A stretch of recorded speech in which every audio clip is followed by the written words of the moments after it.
Welcome, everyone. I'm super excited to have you guys here.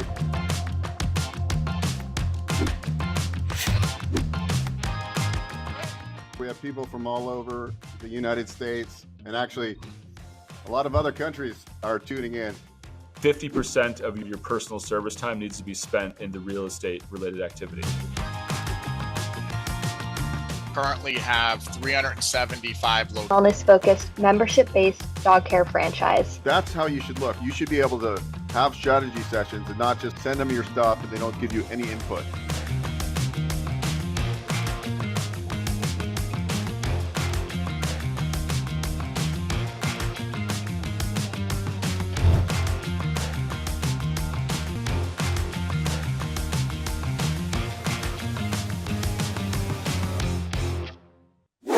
All right, welcome everybody.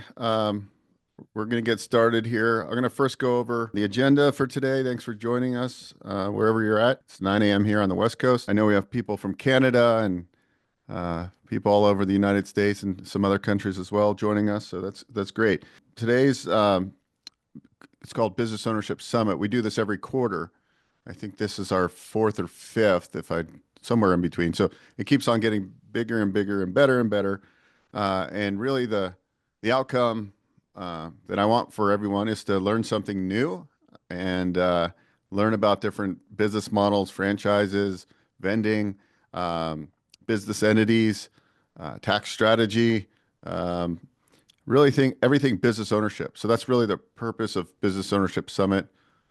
We do a lot of different events, not just Business Ownership Summit. We do some on funding. We have an event called Business Funding Event where we just talk about funding. We're going to talk about funding today a little bit.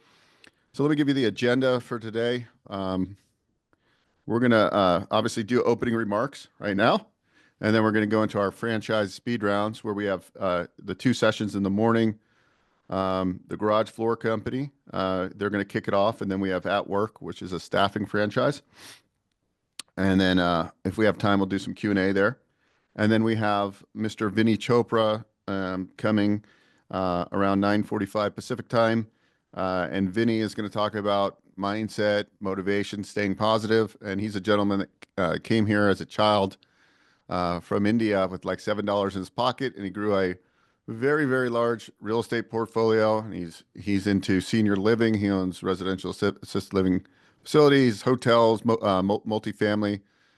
He's raised probably well over $200 million from investors. He's written several books, and he's a personal friend of mine. So he's going to be here.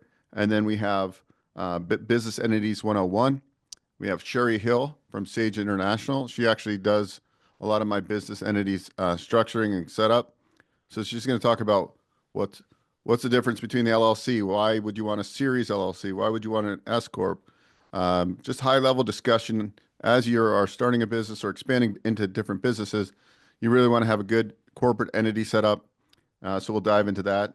After that, we're going to do a presentation on business lending, SBA 7A 504, which is, if you're in the States here, it is the best financing tool to do business acquisitions, to buy self-storage, boutique motels, expansions.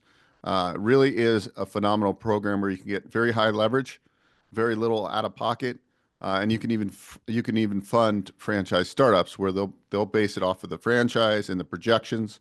Obviously, you have to have good credit, usually outside income that supports outside debts. But that we're going to jump into that. After that, we're going to do a short presentation on, why business ownership.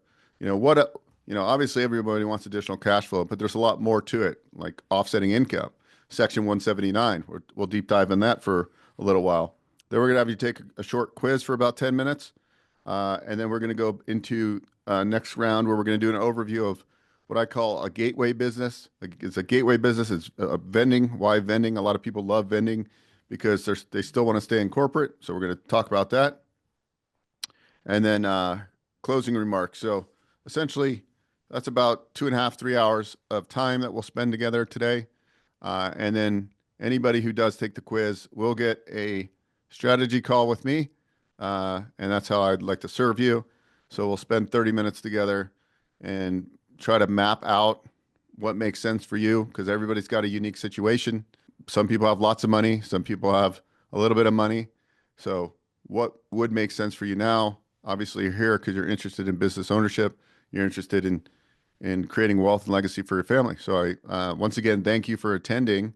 We're going to add you to our newsletter, so we'll stay in front of you once or twice a month. We won't pepper you with things. And I think, obviously, some of you found me from my YouTube channel. You can go to YouTube and subscribe there. We have 2,000 videos, so please feel free to go ahead and do that. And then if you have any questions, you can put them in the Q&A, okay? Our first speaker is Dan, co-founder of the Garage Floor Company, and he's going to do a deep dive about his emerging franchise, which is in the home service industry. I think we just did a podcast together a couple weeks ago. It's a very simplistic business model, and it kind of fits all categories of why this would be maybe a good business for you. So open your mind to when we think about franchises and things. Most people think about Jersey Mike Subs. They think about Subway. They think about these brick and mortar businesses. You're seeing a lot of articles in like the Wall Street Journal. The new wave of millionaires are people that own HVAC companies, plumbing companies, these home service businesses. There's a reason.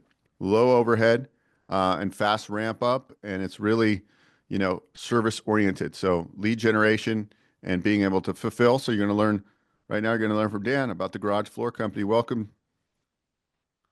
Thanks, Bo. Appreciate you having me on. You bet. Go ahead, take it away. You Awesome. could dive in. All right. You see that? We good? We're good. Awesome. Okay. Well, again, thank you so much. I appreciate you having me on. And hello, everyone. My name is Dan Feltman, and I am the co-founder and VP of franchise development here at the Garage Floor Company. I am super excited to speak with you guys today about what the Garage Floor Company is, what exactly makes us different, and why we would be a great business if you're looking into franchising to partner with. So without further ado, let's dive in. We rebranded the Garage Floor Company back in 2022 to a bolder and brighter look that has helped us become more noticeable and rememberable. We like to call this our disruptive marketing. We also offer industry-leading training, not only in-house, but real-life on-the-job training as well. What this does is it allows you and your employees to be a better installer from day one. And I love pointing out our next part. It's our pricing. We have worked diligently to secure industry low pricing that not only allows you to get that competitive advantage over your thing, but it also helps offset some of your royalties that you're actually paying for a franchise. Now, we are part of the home service industry, and it's generated approximately $600 billion in revenue in 2022. And the home improvement and interior design space is actually the fastest growing segment in the industry. It has a high demand for services continuously growing, and it's projected to be around 49%, to grow over 49% between 2021 and 2028. Now on to exactly what makes us different. Now, in our industry, there is no surprise that competition is significant, which is to be expected just like any other low startup home service industry. However, what we found is that they're lacking the branding, the marketing, and the training to be a serious competitor. In fact, our other co-founder, Jeff, was actually a franchisee of one of our less professional competitors. While he was part of that system, he actually noticed a lack of training and support that was going on. So that's why he has a deep understanding of how important franchisee success is from that experience, which is one of the driving reasons why he started the Garage Floor Company. We have a quick start, low cost investment to get started. Our simple operating model produced product pricing and scalability. It really sets us apart and sets you up for success from day one. We do offer that multiple streams of revenue. And what this does is it also helps increase your profit margins for doing that. Now, just a little history on Jeff and I. Jeff actually started the Garage Floor Company back in 2010. He has over 18 years experience in the industry. He has a really strong passion for excellence and success for others, and has really been the driving force behind the brand's growth. Now, for myself, I've served many roles in my previous careers. I actually have a background as a former state trooper and also other business ownership. I've helped other people drive success, and that's why I'm the driving force behind the Garage Floor Company. And then my expertise actually extends into the marketing and development and security side of things. Our business model is structured around B2C and B2B. We have a really heavy emphasis on that B2C. We're able to focus in on residential homeowners, people looking to expand their living spaces, and car enthusiasts. And then our B2B model brings a new line of revenue for you, targeting home builders, general contractors, and commercial business owners. We believe is a vital part of business that other competitors just haven't figured out yet. Now, when you're ready to open up your very own garage floor company, there are a couple options that you can choose from. Though it is recommended, if possible, to start off with a storage unit or a small office space, it's not required. In the beginning, you can actually start off as a home-based unit out of your house. And then once you start scaling, you can become more profitable, and then you can start getting bigger in units and stuff like that. Now, we do have a very simple lean team structure. And the first structure you're going to notice here, you can start off with the owner as the lead installer. And then that is what you're going to do is hire another person to help you out with the installation process. Now, typical jobs typically require around 2 installers to complete. But as you grow, adding additional installers is key to the success of your business. Now, in this second model, if you do have the funds, we also encourage our executive model. What that is it's made up of basically the owner and then 2 installers. If you choose the executive model, you'll still be very involved in that business, just not necessarily the installation process. You'll have different tasks to include marketing strategies, management of operations, and then also future development of multiple territories. Now, here at the Garage Floor Company, we offer a wide range of services with our primary focus on residential epoxy and polyaspartic floor coatings. To really increase that revenue volume, we've added additional services for you to include different garage storage like overhead storage, cabinets, and slat wall. We also provide concrete polishing and commercial applications for restaurants, car dealerships, and airplane hangars, just to name a few of those. And as you'll notice, the results speak for themselves, and our clients are always thrilled at the end of our jobs. Now, to get started at the Garage Floor Company, the equipment that's needed, it can range from our vehicles to heavy equipment like the grinders, the vacuums, the generators, and also some light tools. We recommend to start off with a truck and a trailer, but if you do have the funds, it is more beneficial to start off with a box trucks, since that's what most people tend to grow into as they scale their business. Now, we do take training very, very seriously. We have a very strong support and training system in place that we have you guys follow. We start with our initial franchisee training, which includes 40 hours of that virtual training that you're actually going to do from the comfort of your home. And then after that's completed, what we do is we provide an additional 40 hours of in-person training that's done at our headquarters located in Omaha, Nebraska. When you're completed that and you head back home, when you're ready to open up, the corporate team provides an additional 40 hours of hands-on training at your home territory. Now, we believe this is a vital piece of the process that other people don't do, which is makes you very successful in your business. Now, we've actually partnered up with a very robust franchise support system. We have partnered with top-notch companies to give the competitive advantage over all your other competition with a tech stack, with all your different things that we have in place already set up for you. Now, there are over 90% of states that do not require any special licensing or certificates to do our job. We do understand the hiring can sometimes be stressful, And that's why we actually help point you guys in the right direction so you can find the right people for the right positions. Now, our support does not stop, of course, after you are onboarded. You will continue to get our strong support from the co-founders and other team members built in. You will also be able to take advantage of our marketing assistance, the installation help, technical guidance, and business management assistance. You will also have weekly performance calls and mastermind classes with us. Now, we do have a very strong marketing support system. We have search engine optimization, pay-per-click, social ads, and every door direct mailers, just to name a few.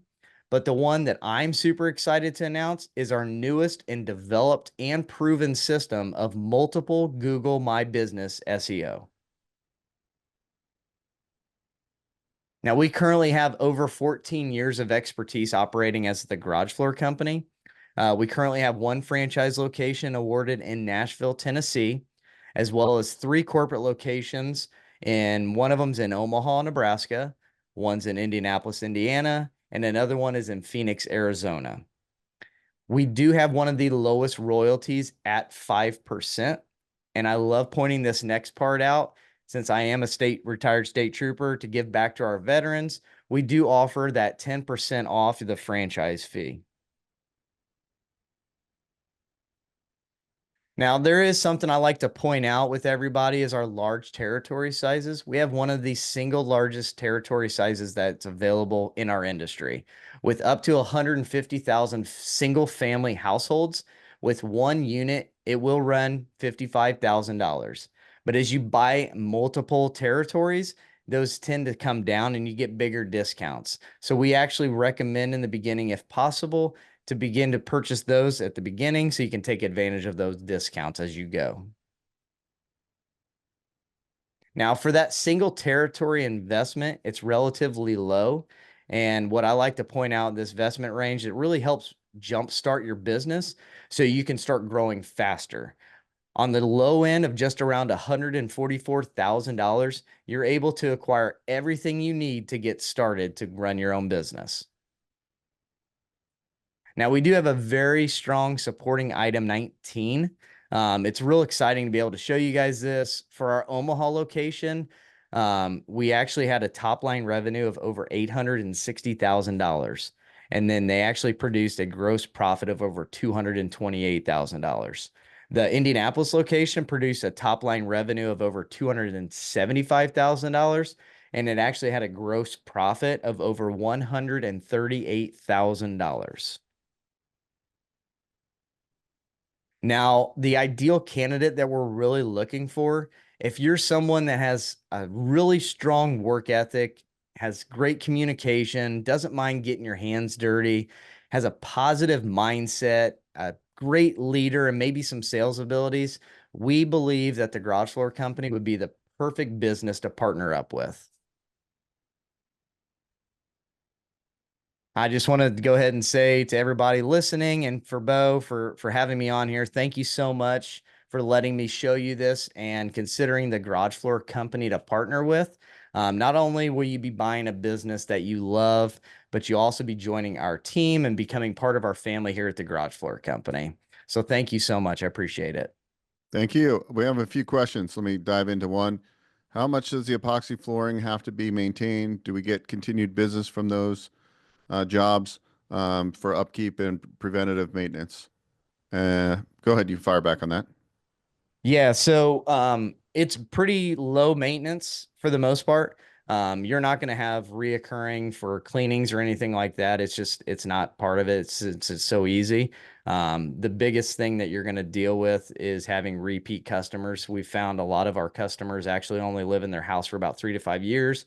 After you get that done, then you're getting that repeat customers through those referral bases of the people you've actually done. But it's actually relatively low to maintain and stuff like that. Very good. Okay. And so there's some other questions. I'm just seeing if there's relevant to your presentation. Sure. Yeah, for right now, the Garage Floor Company is just in the United States. Maybe in the future they will get into other countries. Many times people come to the States and they invest in a business on an E2 visa. So I don't know if you're in another country and you're looking to maybe come to the States through E2 visa. There is options for that through business ownership. So that is very true. I think that was the majority of. Katie asks, "Is this all about garage floors?" No, it's not all about garage floors. What we do on Business Ownership Summit is we try to open your mind and share different business models. Um, whether it's a business acquisition, it's a franchise business model, it's a business opportunity. Really, the purpose of Business Ownership Summit is to kind of open your mind to see what's out there. Generally, when you start looking for a business, whether you want to do something from scratch and bootstrap, or you want to do a franchise, you got to just open your mind to all these things. The reasons why some people like franchises is because they have systems, processes, marketing, everything already built out for you. But this event is not just strictly franchising. It's also, how to buy an existing business, how to start a business from scratch. We talk all things. But I think a lot of people that are coming from the corporate world, they find franchising to be a great system for them to plug into. Well, how long does a epoxy floor last in a high traffic area? Was one question. Yeah, so as long as you're maintaining it, we tell people it can last you anywhere from 7 to 10 years in those high traffic areas. Commercial applications that are getting a really big abuse is anywhere from like 3 to 5 years for big commercial accounts, but 7 to 10 years before we have to actually go back out and then we can actually recode it. So that's another reoccurring thing. You can actually maintain it that way by taking off the top layer and then reapplying it. Yeah. So Reggie was wondering, why aren't you in California? So in the franchise world, California is usually the last state that most franchises go into, because of course California has the most legislation. But they will be in California if they're not already. You're not in California yet, right? But soon. Not current, not no, Yeah. not right Yeah. now. Yeah. So generally, you'll see that within franchising, that emerging franchises will get into states like California and New York last, because those two states, for whatever reason, have the most regulations, right? And so the Yep. most red tape. Yeah. So they do SEO and marketing, and we can definitely go through all that, the ins and outs of his marketing program if you want. You can. What I'll encourage you to do, everybody who's interested in buying a business, starting a business, looking into franchising, you're gonna towards the end, we're gonna put a link in. Just take the quiz, either today or sometime after the event, and then schedule a call with me, and we'll run you through the gamut of what you're looking to do. I see some people in the questions, they're starting a business, so we're gonna dive into SBA financing later on today, where we're gonna show you how to do startup financing for a non-franchise. We'll talk about that. What's nice about franchising is a lot of the banks we work with, getting SBA financing is sometimes easier. You can get generally 80 to 90% of the total project cost financed with an SBA loan. So, and so you're building in the working capital in the loan for these franchises. So it's really it's a really nice thing. I mean, let's just say the project cost was $150,000. You can get into a franchise when it's kind of on the lower range, under 150,000 loan amount. We have banks that will do 90% financing. So generally, if it's a larger $200,000, $300,000, $400,000 SBA loan, the banks want to see about 20% down. Sometimes we can get 90%, but just kind of rule of thumb.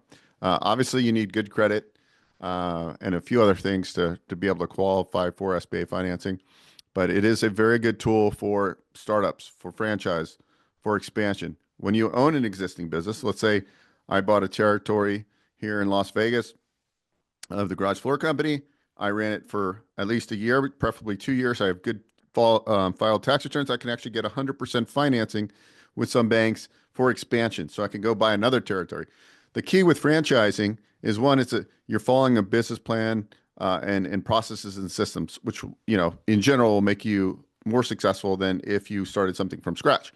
And then being able to expand, you're going to get a certain geographic footprint. And then the idea is over time that you expand your territories. So then you can, because it comes down to unit economics, right? How many vans can you have in this market, or box trucks? How many techs would be kind of what you would be doing it if you're running it optimally, this territory? And then at that point, as you're ramping up, you could definitely get 2 or 3 territories. That's how why a lot of people own multiple franchises, multiple territories, right? And some people own the garage floor company. They might own a painting company. People do multi-brand franchising too. There's lots of ways to scale within franchising. But anyway, Dan, thank you so much. I appreciate you joining us, and we'll send this replay out to everyone. And then, guys, if you want to reach out, we'll connect you to Dan as well, so we can talk further about the marketing and all the systems and processes. Get a deep dive. There's a lot to learn as you're looking at franchises, so we can definitely help you understand the process of a franchise. All right, thanks, Dan. Appreciate you. Yep, appreciate you. Thanks, both. All right. So today we're going to talk about the 7A and the 504 loan programs. The SBA is not making the loans. They're guaranteeing a portion of the loan. So SBA is a very powerful financing tool. It's actually, I think, the most powerful tool. Banks, credit unions, and non-bank SBA lenders make these loans, and a portion is guaranteed by the federal government. And so these banks will make loans that are a little bit more aggressive. So what does that mean? Higher leverage.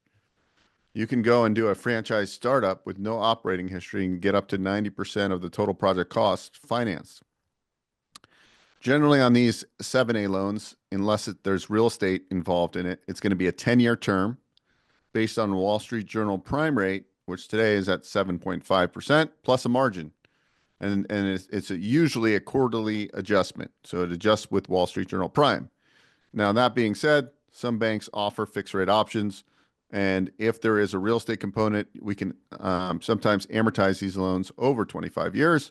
So on the 7A loan right now, the max amount, you can have a total aggregate of $5 million. So you can have multiple loans up to $5 million.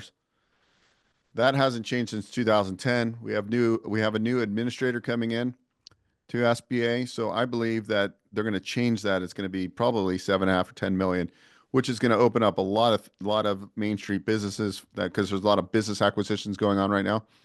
So that'd be a very good thing. So you can, what can you use the 7A for? You can use it to buy real estate, not investment properties, but real estate where it's an active business, hospitality, hotels, inns, bed and breakfast, self-storage. Okay. Not like multifamily where it's more of a passive investment, but an actual active business. When it's an active business, as long as it's an eligible use, that is possible. You can also use it to either the 7A or 504. Let's say you own a business right now. You can go buy a building. As long as you occupy 51% with your business, you can use SBA financing. So it's a very amazing tool. Amortization is between 10 and 25 years. It's going to be 10 when it's just a business related with no real estate. And then it could be amortized as long as 25 if there's real estate. And then once again, generally the 7A is tied to Wall Street Journal prime plus a margin. The 504 is actually 2 loans, and you're going to use the 504 strictly. The 7A is like the jack of all trades. The 504 is really geared for real estate, self-storage, things like that. It's actually 2 loans. It's let's just break down $1 million deal. It would be a $500,000 conventional bank loan, and then there would be up to 40%, which is the SBA guaranteed piece. So it's a first and second. Usually the bank funds the first and second. And then after certificate of occupancy, or after you close on the transaction, what happens is there's a debenture, and that guaranteed piece gets bought in from the bank. So the reason you would use a 504 is because the SBA guaranteed piece, once the debenture happens, is actually fixed rate for 25 years. Currently, it's trending around 6.5. The senior piece is negotiated at bank level. The advantage of this product, if you're buying a hotel or something like that, we could do deals north of $20 million with this type of financing. Now, this is geared just for real estate type of businesses, self-storage, hotels, that kind of thing. Or if you were doing a rent replacement deal where you're moving your business from a leased location to an actual building that you own, you can do construction loans with the 504 as well as the 7A. You can also do some heavy equipment finance through the 504. So there's some pros and cons. It's got usually a better interest rate, but you also have a longer prepayment penalty on this asset. You're going to have a 10-year declining prepay. So this is really just for fixed assets, real estate, and equipment. Business acquisition. can use the 7A or the 504. If there's real estate, you can use the 504. This allows for goodwill, equipment, working capital. This requires a 10% equity injection. So franchise financing. So Dan's company, right? There's a handful of banks that are really good at franchise startups. And you can finance between 70 to 90% of the total startup costs. That includes working capital, the franchise fee, equipment needed, etc. So it's a really nice program because you don't even have historical financials, and they're basing their loan on your projections, essentially.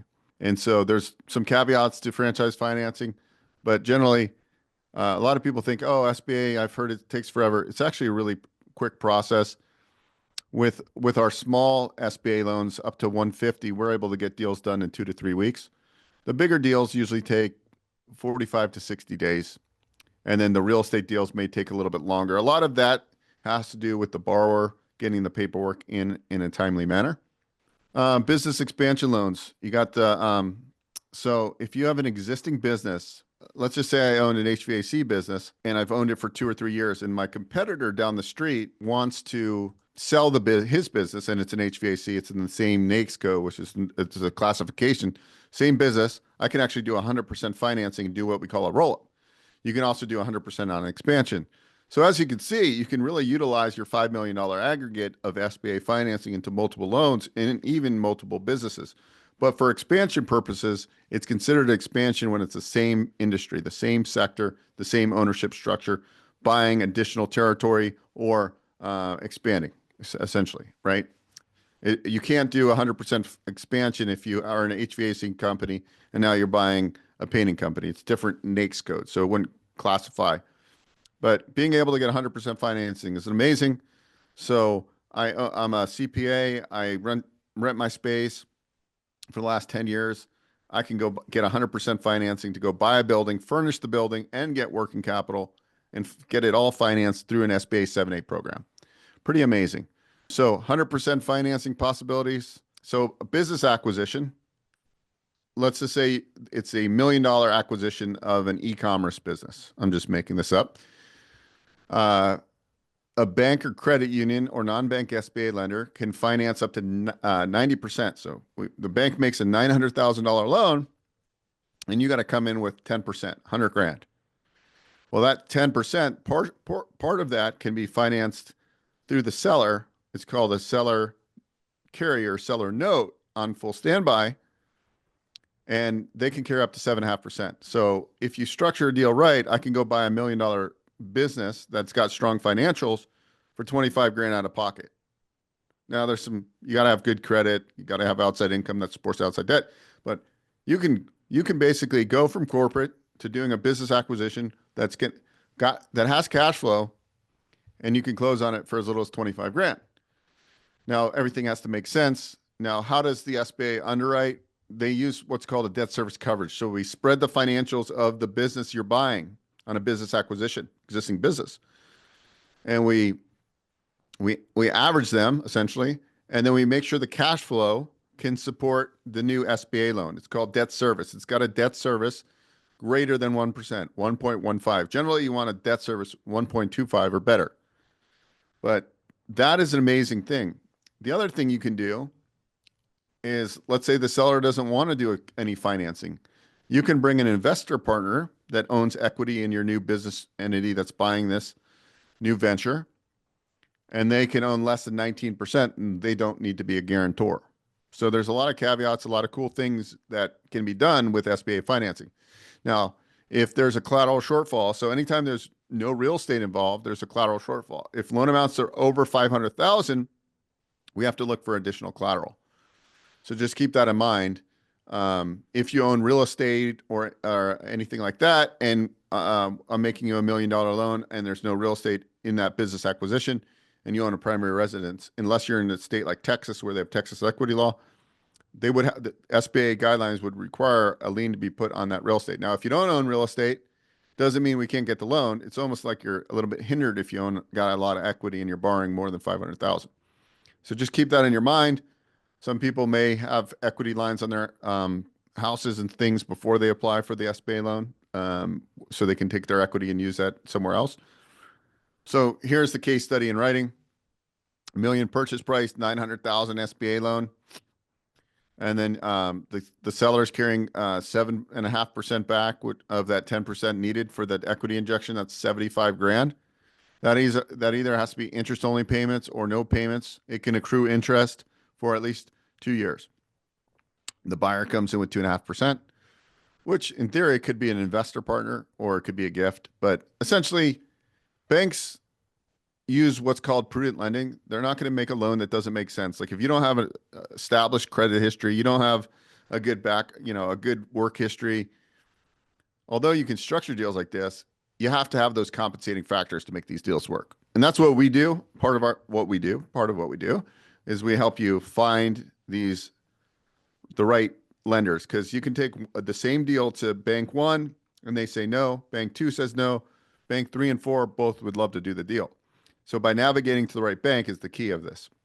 Partner owns 19%, right? So we needed to, on the $1 million acquisition, we needed 100 grand. Let's say you negotiated with a partner, friend of yours says, yeah, I'll put up the $100,000 in return for 19% ownership. If he stays under 20%, he doesn't have to guarantee the loan.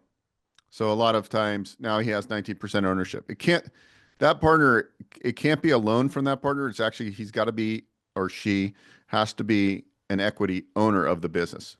We've done that ourselves where we bought into a business and the main person owned 51%, and then there was three investors. Investor one, my wife. Investor two, my friend, and investor three was the brother of the main guarantor. So you're able to do that. So perfect. Like I'm saying, SBA is very flexible. You can do a lot of things with SBA. Key benefits of SBA financing: lower equity injection versus conventional loans, longer repayment terms, which reduces your monthly debt service, ability to finance goodwill, which is basically error, right? There's no collateral behind it, and working capital. Common SBA loan requirements: strong credit. We need 680 credit score generally or better. Business financials and projections, industry experience or relevant background. That's not too critical, but I can show you how to paint the right picture on your resume. I got a friend called ChatGPT, and it's really good at creating resumes. So how does it work? Well, it depends if you're doing a franchise startup or a business acquisition or just a startup non-franchise. But essentially, it all starts with an initial meeting. What are your goals? What are you looking to do? Usually in about 10 or 15 minutes, we can dissect it and get a game plan. Is this going to work or won't it work? And then we put together some documents, usually what I call a light package, and that gives me enough to go get a term sheet from a bank, credit union, or non-bank lender, depending on the situation. Now, there's also other loan programs like USDA. So if you're in more of a rural area where the population is less than 50,000, we have a product called USDA B&I. We can do up to $25 million loans with that. There's also state guarantee programs that are non-SBA. Generally, you have to have good credit. You have to be a U.S. citizen or a permanent resident, okay, of the U.S. to utilize SBA financing. Now, if there are state guarantee programs that don't require that you are a U.S. citizen, it's very challenging because not every state participates. But if it's in a state that does, you can sometimes navigate that. Or sometimes somebody that's a non-citizen partners with a permanent resident or a U.S. citizen to be able to structure SBA financing. Or they use some sort of alternative financing to do business acquisitions or franchises, which is available as well. Best practices for loan approval: solid business plan, some transferable or industry experience, and then getting the package to the right lender is the most important part, because not all lenders are created equal. Even though they underwrite off the SOP, they all overlay differently. Some of them don't like hospitality. Some of them don't like franchise startups. Some of them don't like business acquisitions that don't have collateral. So if you just come to our team, we help you navigate the whole process. And most of the time, there's no charge to you for that because we're paid by the bank. Sometimes there are for small microloans, but in general, on the 7A, we don't have to charge you a fee. So it's like getting a concierge to take you to make sure you get to the right place and the structure the deal. Structuring the deal is very important with SBA business acquisitions. Well, I work with a SBA loan expert. Just like I said, I already covered this. We're going to help you navigate the waters. It's the biggest thing with SBA, getting the right package to the right bank. This will ensure that a smooth closing, making sure your projections are on point. You got to make your projections on point, especially on a franchise startup. We help you on that whole process. Next steps, you can schedule a consultation with me.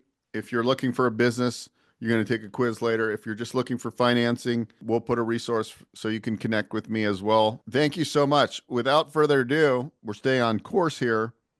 And our next speaker is going to talk about mindset, motivation, the mental edge to get business success. I met this gentleman probably 10 years ago. We were at a real estate investor event, and I see this older Indian guy, and he's smiling and having a good time, well dressed. And we started talking, and I said, "Oh, let's have lunch." And then there was probably 4 or 5 of us had lunch, and ever since that, we've been friends, and we've done deals together. I one time got him $8.5 million in 15 days. He can tell you that story. Yes. And so Vinney as a child came to the country from India with very little money out of pocket, and sometimes I'll ask him this because I came from like kind of like a middle class family where life was easy, but Vinney lived in like a little 400 square foot apartment with like 8 people, right, growing up, like mindset shift, right? And then he came here. He was a door-to-door salesman, and then became a motivational speaker, and then he found real estate. But I'm going to let him kind of dive in. So, Vinney, you're going to bring the fire. He's written 3-4 books now. Was raised well over $200 million. Has bought and sold, big buildings. He's the type of guy that buys $50 million apartment buildings.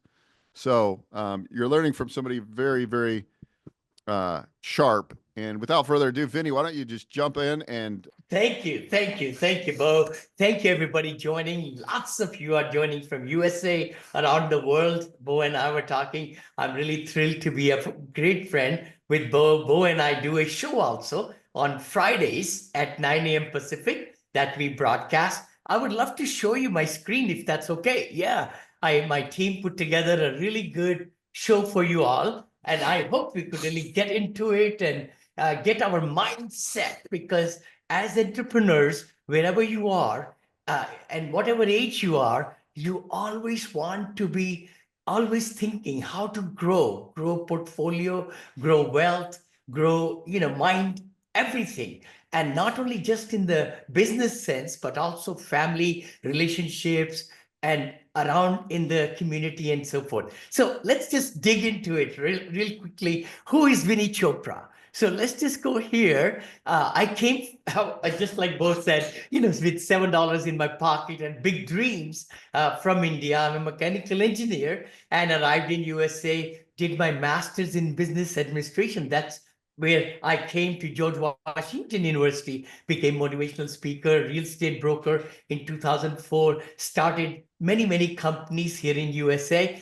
And also I sold Bibles and educational books door to door. 3 summers in Atlanta, Pulaski, and Augusta, Georgia. The key thing is each one of us have so many great talents, and we should just let the doors open. That's how I believe in. When the opportunity knocks, you got to just open the door and crush it, and get into it. So that's what happened in my life. And I became a salesperson, from an engineer to a salesperson, sales consultant, marketing consultant, then in real estate, and founder of many companies, blah, blah, blah. That's okay. Let's just go to the next one over here. I've been married for 45 years this year.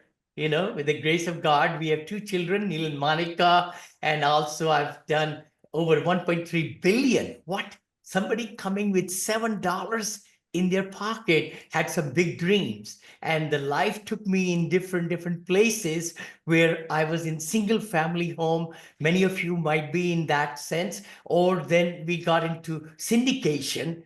Syndication is the power of raising money, power of collecting money from your friends and family, people that you know in your circle, and harnessing that to buy bigger businesses. Could be franchise, could be real estate, could be, like a ATM, business, or car washes or anything like that.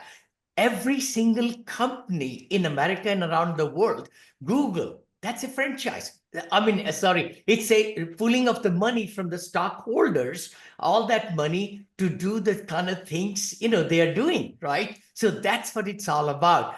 Just to give you a little bit idea, I did write 3 books, by the way, and positivity. That's why Boa asked me to come today to talk about the positivity brings profitability. My latest book, I wrote book in senior living, which is a big one, and lots of great franchises models out there for senior living investing. 10,000 baby boomers are turning 65 every night in USA. 10,000. So there are lots of different franchises around the senior living. And of course, the apartments will be there evergreen. Nobody should really, I mean, it's something like we are a renter's nation. So that we will talk about that. Again, if you want to follow me or a little bit like that, I'm on the social media, Abundance Mindset Show, Positivity Show. I do my apartment syndication, Made Easy podcast, if you'd like to follow me a little bit. And then positivity, all the books are also there. I will give you my books also. Each one of you will get my printed, the digital copy and the audible copy if you'd like. And we'll give you that at the end of my presentation. So what's positivity? See, the thing is, actually, I've been married, like I said, 45 years. My wife is the one who inspired me to write this book. She says, I'm married to you for so long. You're the most positive person I know, blah, blah. And I said, okay, honey, I'll write the book. And that's what it did. See, the thing is, we can really do wonders by having this just like the ChatGPT gave me some answers. Optimism. Optimism is big thing in any walk of life, anything we do, any kind of decision we make. When we are self-belief is higher and the gratitude is there and the hope is there, those 4 things, the strategy, the vision, the goals, the action, the results, all the things we want in our life, in our businesses, in our relationships, everything, by just being a little bit more positive. I hope that's what I could really leave in just 20 minutes or so, that you are feeling no matter what is happening in your life or situation or business or family. If you can become just a little bit more positive, how can we become more positive? I find in my book also, I explain, see, our brain is so small, so small. If we have too many negative thoughts, negative feelings, negative everything, it's not going to help us. It's not going to help us at all, because negative things breed more negativism in our life.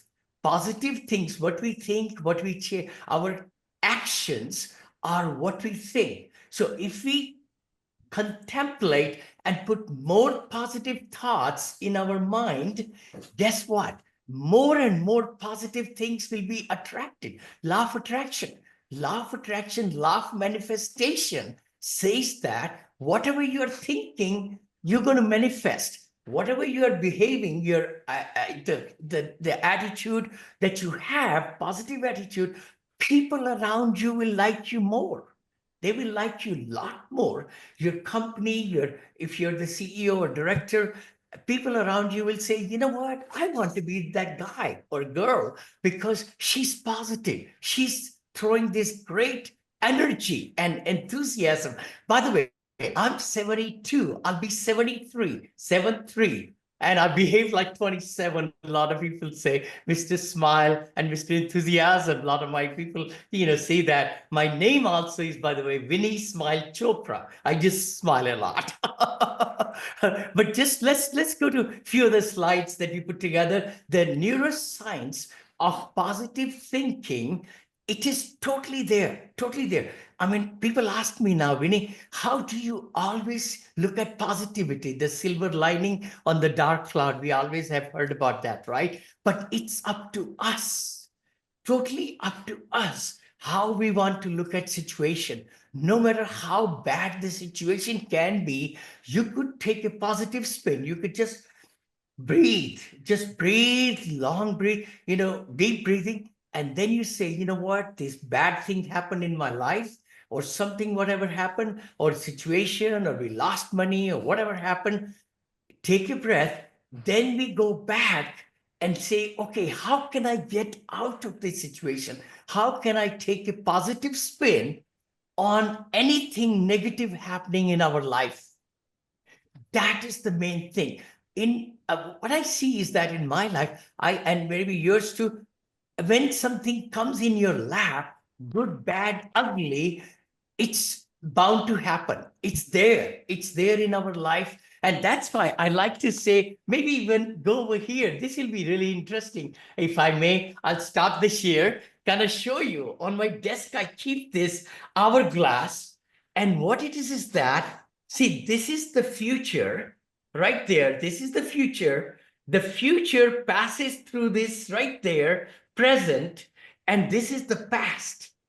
So essentially, a lot of us spend so much time in the bad things that happened, or people were bad to us, or rejections and all those things like that. So we spend a lot of time in the past, and a lot of us spend a lot of time in the future, which future cannot be.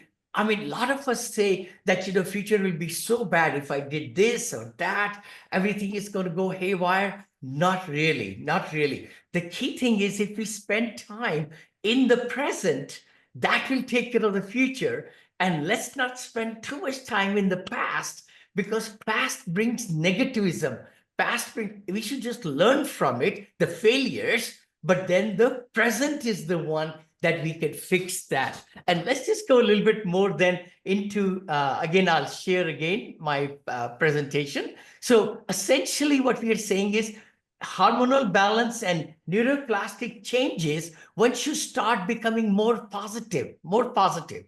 One day at a time is all we should be dealing with. Just like I mentioned with that, we can't go back to yesterday and we can't control tomorrow. So let's live today. And that's what positivity brings also. By mindset and manifestation, our intentional thinking and belief and action will be very positive if you just slowly get into it. Many of you are very positive, I'm sure. But if you're even negative in certain situations, just work on that and it's going to change your life. It has changed my life, by the way. I mean, I used to be a very ordinary person, but because of the mentors and reading and listening to positive mentors like Jim Rohn and Tony Robbins and Zig Ziglar and Tom Hopkins and Wayne Dyer and all these great people right there. Vincent Norman Peale. I mean, the books are here. I have so many books over here, hundreds and thousands of books. Like this is Dale Carnegie's The Effective Speaking and How to Influence Friends and all those things. In this, fall in love with your life. Oh, because if we just fall in love with our life, we wake up early. I get up, very early. Many of you probably get up very early. The miracle morning is a great routine where we give gratitude. We give, our focus is on ourselves in the morning, and we align ourselves to true north. And that's what is the power, to really pay gratitude to all the people in our life, our relationships, our business people, our contacts, everybody. And then you are able to enjoy some walks, some exercise, and then eating right, eating good food. And, everything should be really nice starting of the day, because a lot of time I find people get up in the morning and they go into the for brushing the teeth. That's the CEO of our life is right there in the mirror, and we need to just kind of wake us up, and say, let's get excited about today, because today is the day we could make things happen. We can really make a big difference in the lives of people we'll be touching today. And that's what, this seminar is about, summit that Brother Bo has put together, franchises, opportunities to find different ways, even though 76 million people, baby boomers, are turning 65, retiring. I'm at 72, 73. don't want to retire. I mean, the passion should be there so that we are doing either hobbies or discipline and really taking care of our body, soul, mind, and being positive. Let's just go to the next one. If we have here, I think so, right there. This is another one. Growth mindset. Growth mindset is really important in our life, because if we are not growing, we are dying. I say that, right? The negative bias, overcoming negative bias is identified where it's coming from. The television, the news, everything is so negative all around in the world. It's us to really shield ourselves and not really, if we cannot do anything about that negativism news or some things that happen, we should just not watch it and just be away from it. Challenge the negative thoughts. That's the other one. Whenever the negative thoughts come in, say, do I want to really learn from it and move on? Or should I let it penetrate and make me feel down, and replace them with positives? That's the thing. And growth mindset, again, is, lots of great things are there. Transforming sales talk, self-talk. See, that's the big thing. I find if we give a great positive self-talk to ourselves, self-confidence increases, we are better decision makers, we are better leaders in our companies, and people in our teams will listen to us much more. With somebody who's got a mission and who's got positive self-image, and they are making everybody very excited, and positivity then permeates in your organization. That's what it's all about, to finding out, what critical thoughts are there, replace them with positive affirmations, and cultivate self-compassion. And this was a good one. I like this one from my social media, thinkpositivealways.com. I was just going, fill up your cup with hope, with love, with kindness, with dignity, with privacy, with positivity, with mindfulness, with respect and gratitude. So all those things are in our power. See, gratitude and abundance mindset are the two things that can change our life, that can change our spectrum, that can change our getting into any kind of franchise business or any kind of investment business, passively or actively, or purchasing of the apartment building or hotels or senior living, which I do now, and all those things. The key thing is we got to really be grateful.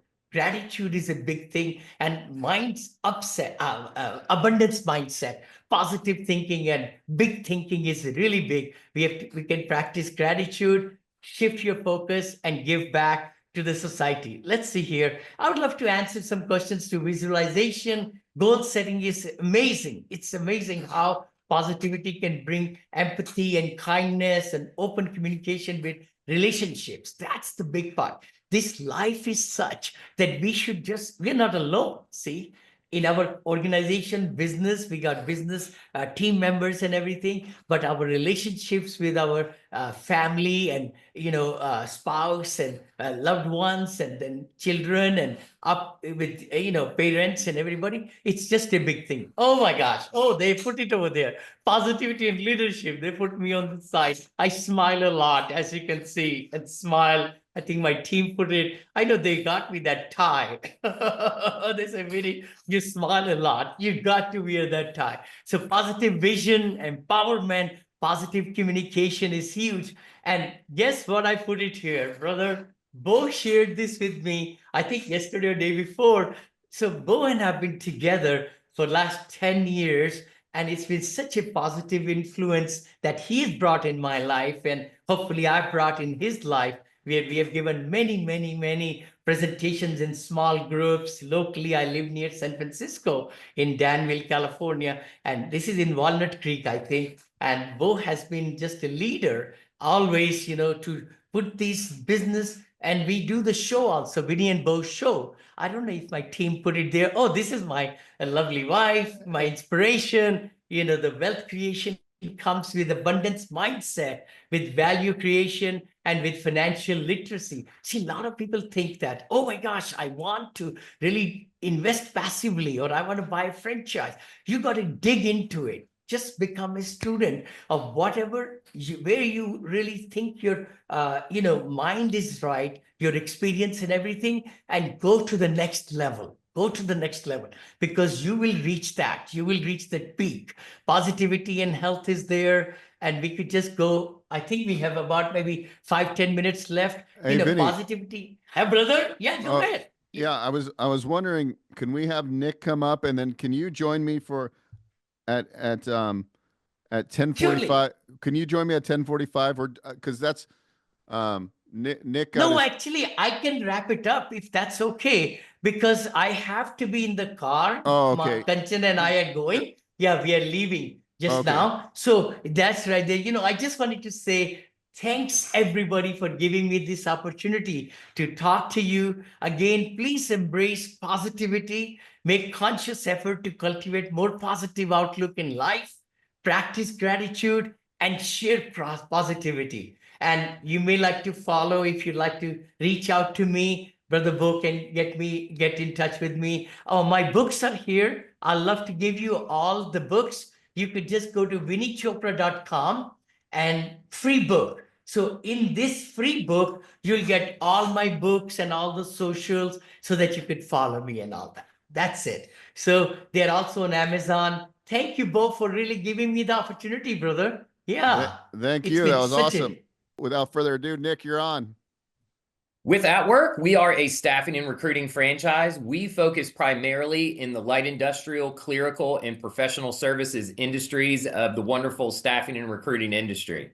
We've been around for 30 years now, still owned and operated by the Hall family, which is a blessing for us. John Hall is still very active in our business. His son, JD, is in our corporate offices 5 days a week. We really have set ourselves apart within this industry by truly placing a solid focus on service. Everybody says we treat clients a little bit differently, but we look at the survey results and the results that we hear back from our clients. The one thing, I've been in the staffing industry for 20 years now, absolutely love it. My folks are trying to figure out why they paid for 6 years of college for chemistry, but I got into staffing and just absolutely got bit by the bug. The negative part of our industry is that a lot of folks, especially in the light industrial side, aren't treated the way that they need to be treated during that process. And we have really placed our focus there. Our net promoter scores are hovering around 81%. Our industry average is at 36%. And it's what allows us to win awards year after year with our At Work for You focused service mindset. You can see the awards that we pick up. We always like bragging on ourselves, of course, but it's always nice when we get some outside recognition. And every one of these awards that you see on the screen right now was earned, won, and produced by all of the owners that we have out in the field. We are truly looking for owners that want to adapt and bring in close to them that At Work for You mindset. We have a conference situation when all of our owners get together. They're not across there in little groups or pockets. We've got everybody communicating, partnering, talking, swapping, and sharing stories, because we have built a phenomenal team of franchise owners that truly have the same mindset and mission for how they want to represent the brand in each of their individual communities. Quick franchise comparison. A lot of numbers on the screen in front of you right now, fully aware. I would tell you, drop your eyes down to that bottom line. We put more money back into the pockets of our franchise owners than any of our competitors. That's one of the beautiful parts about the franchising world. There's truly no secrets out there, and so everybody's programs are public and available to review. So we do that each year to make sure that we're providing the most value possible out to our owners.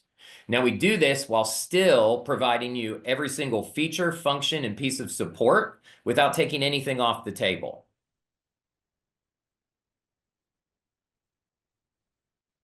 Our initial investment coming into an At Work is relatively small in comparison to a lot of the franchise offerings. We're going to come in at a total of about $153,000 to $210,000. Small team that you're putting together here. Usually a brick and mortar office, somewhere around 1,000 square feet. It's going to be the owner, who primarily acts as a branch manager and account manager, a business development manager, a salesperson, and then a recruiter. We also offer semi-passive opportunities where they bring in an operating manager to act as that branch manager, and then also bring in that recruiter as well as the BDM, the business development representative. Small team of 3, 1,000-square-foot office, primarily retail space. If we can get in with a big anchor store, a Kroger, a Walmart, a Target, or if we're just in an area where we know our people are going to be active. Our folks have children, so we want to be by a daycare or a hair salon or a check cashing, banks, all those types of things. We often say an at-work franchise pays for itself, which always raises a couple of eyebrows out there. But the fact of the matter is, the biggest thing that we provide for our owners is we take the most difficult part of running a staffing agency off their plate. All our owners have to do is process payroll. They simply enter in the hours that the talent they have on their books worked the week prior. From there, our accounting team does absolutely everything. We process the payroll, we bill the clients, we collect from the clients, we handle all the tax payments, and the biggest thing, we fund the payroll. Payroll funding alone can be up to 7, 8, 9, 10 points, depending on the size of the business that you're running. So at our 7% royalty, plus this says 0.5%, we have since dropped that to 0.5% on our marketing fund. So at 7.5%, we provide everything that typically is about a 15.5% burden. So we also partner with a lot of existing staffing offices, helping them roll over, reduce their costs, and drastically increase the support and resources available to them. Profit potentials. Everybody always has the question. This is pulled right from our franchise disclosure document. Very, very proud of how bold and forward we are within our FDD. We have a very robust item 19. You'll see here, quick glance, our owners that have been in operations for 5+ years are averaging a little over $975,000 in gross profit. You can note on here our revenue average, we're coming in at around 3.3 million. You can run around $2.5 to $3 million with that same team of 3. It's not until you jump over around that $3 million mark that you would even need to consider bringing in a third employee, being a second recruiter. One recruiter can handle about $1.5 to $2 million in revenue, depending on their background and skill set. Partnership for success. Our accounting department truly takes everything off of your plate. Payroll processing, invoicing, the funding, payment processing within the client, the W-9s, the W-2s. We processed over 40,000 W-2s last year. At Work is the only major staffing and recruiting franchise that allows our owners to be the employer of record. That makes them eligible for work opportunity tax credits. Our owners on average last year received $36,000 in tax credits. The high was over $250,000. That is a dollar-for-dollar tax credit, not a write-off. If your federal tax bill was $10,000, you earned the $36,000 in credits, you wiped your federal tax bill entirely, and you're able to bank the rest for up to 7 years. That is a nightmare for our accounting team, okay? It is a beautiful thing for our franchise owners, and we have done that since the origination of our organization. On the marketing side, we take care of our folks top to bottom. We flood all of the social media right to your Facebook via child-parent relationship with that account. We give you everything that you need to feed into your LinkedIn, fully customized websites, social copy that you can utilize in any way, shape, or form, Canva accounts for quick things you create on your own, Yext platform for managing reviews. Staffing is a people business. We treat our talent like gold, and in turn, they do good work for our clients, and then the business rolls from there. But it is all about reviews, visibility, and customer service, and that's where our marketing is focused. Risk management. We are in staffing. We're putting folks to work in a light industrial world. Robert Llewellyn, who's our head of risk, has over 20 years of experience, almost all in the staffing industry. They take care of any and all claims response handling. Within a year, we get you into one of our preferred workers' comp plans. A year after that, we can get you into one of our premium plans if you're doing everything that needs to be done. Phenomenal selling tools. No cost to the owner. Robert or somebody on his team will fly to the location. They're going to do mock OSHA audits for clients. They can do OSHA training certification classes and things along those lines. Full service IT department. Won't spend a lot of time there. Not a very tech heavy business, but what is required is covered and taken care of. I'm going to pause here for questions that you may have, but I'll also quickly note as I keep an eye on my time that we have a full field support team. So when you talk about training, we start out with a phenomenal owners launch camp. Owners come out, spend 4 days at our corporate office. From there, we partner beside you as you hire and recruit your staff. You'll come back for a week of foundational learning with your staff.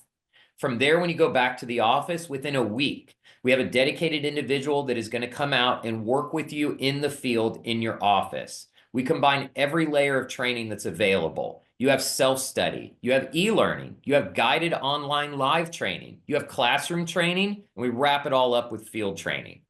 That growth and support team remains there beside you, taking your salesperson out in the car, going and making calls in the community, sitting beside your recruiter, listening to them in action.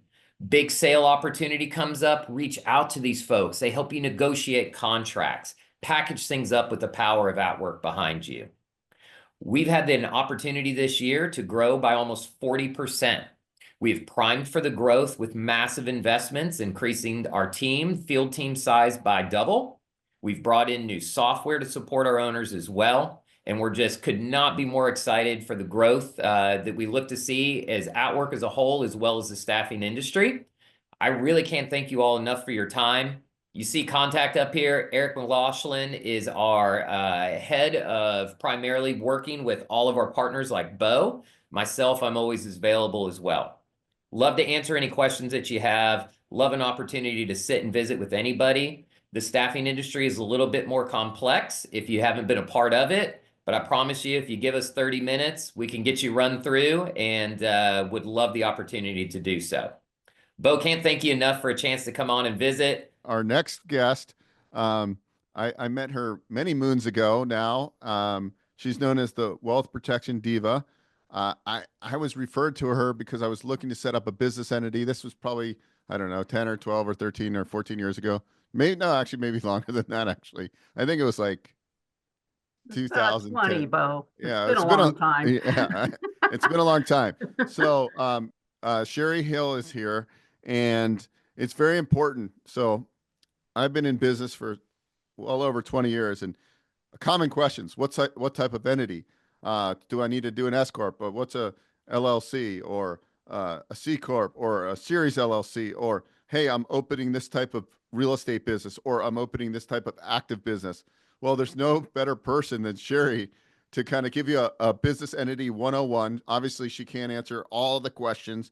She'll give you some nuggets today, and then you can always schedule a call with Cheri Cheri and her team, because they can help you set up your business entities, protect your assets, and grow your wealth.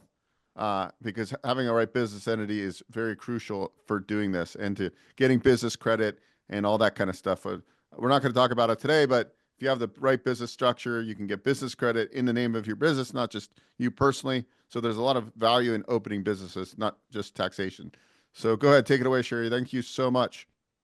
Awesome. Well, thank you, Bo. It's great to hang with you. And I apologize for no PowerPoint or anything, because I just talked to Bo, I think it was yesterday, and he's like, come on to the show today. So it means a lot to get me to work on a Saturday.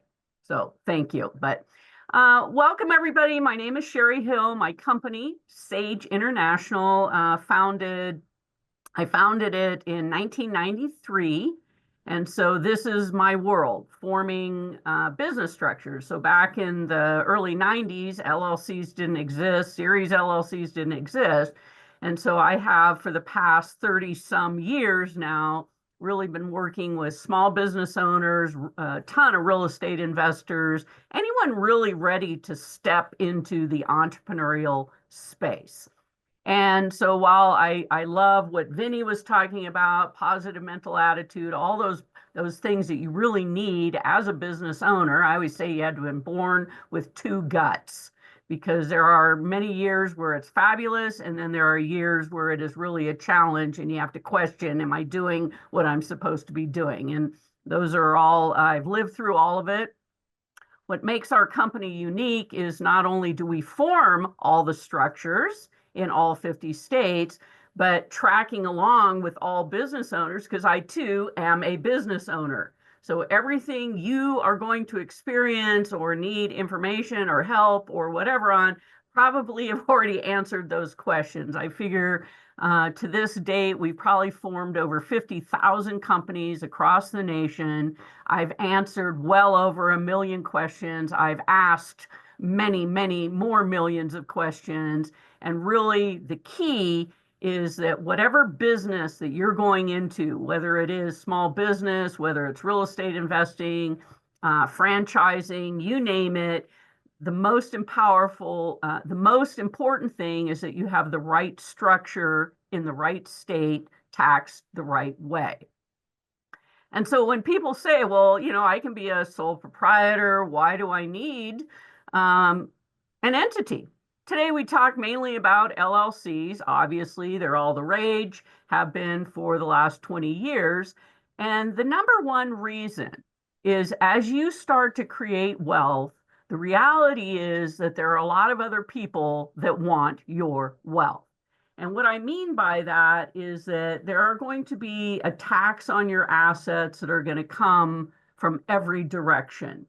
And some of those attacks could be the IRS, it could be a disgruntled employee, it could be a federal, state, or local agency, it could be a spouse, it could be so many ways that people want to come after the wealth that you want to create. And if you do nothing to protect those assets, i.e. an entity, then you're at greater risk to lose everything you're working so hard to create. So our number one premise for forming an entity is asset protection. I want to separate you and your business. I want to use a federal tax ID number through the business. I want separate bank accounts, separate accounting, separate everything, so that if there is a challenge, and there will be a challenge, then they can't just step through and go after all your personal assets. Also, the personal, if you have issues going on personally, like a car accident, a dog that bites, things like that, they can't just step through and go after all your business assets. So our number one reason for forming an entity is asset protection. The number two reason we form is tax reduction. There are thousands and thousands of pages in the tax code. And years ago, I figured it out. I don't have to know all the rules and the regs and the admin and all that. I boil it down to what I call the 60-word secret. If you are an individual, you earn, you pay taxes, you spend what's left.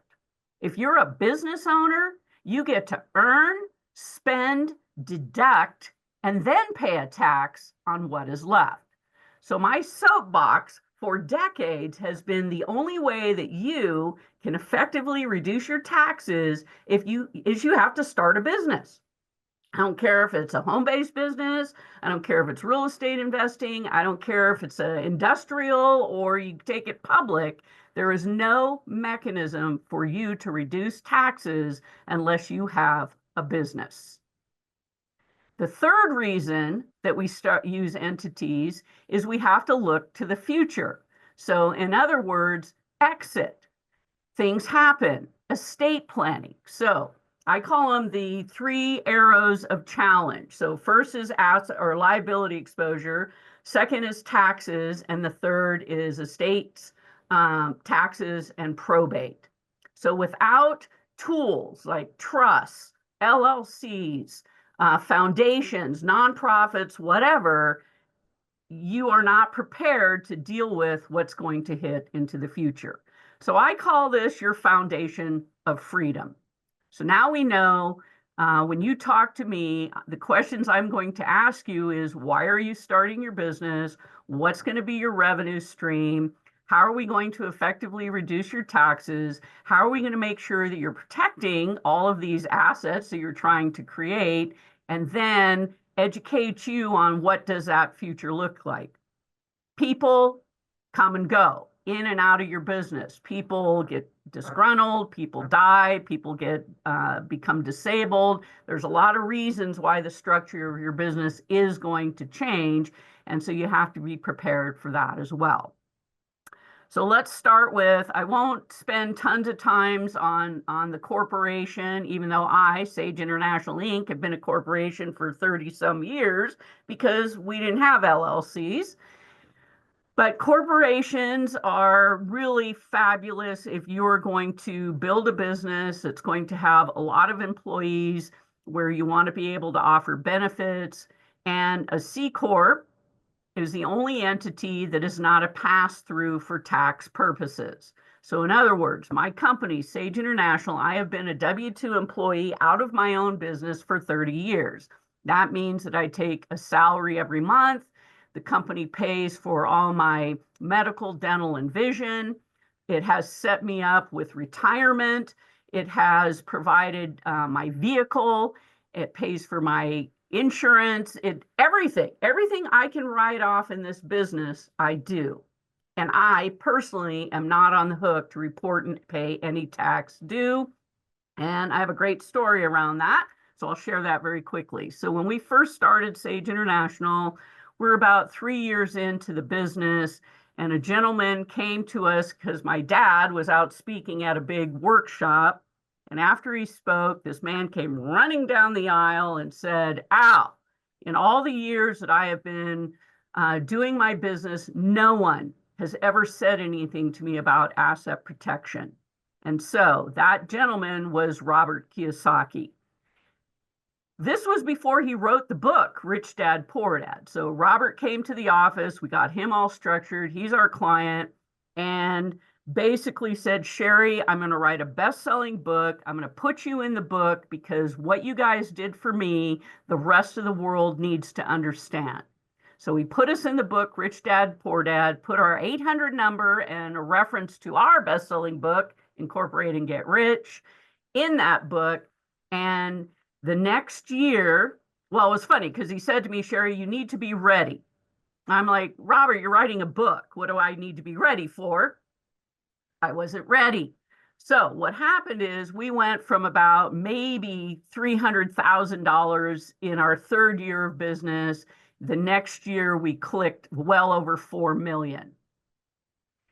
So because of what I do, I called my CPA in October and I said, Lisa, based on we know what we're going to earn through the end of this year, what do I need to do right now so that I don't end up with some massive tax bill because we've generated all this income?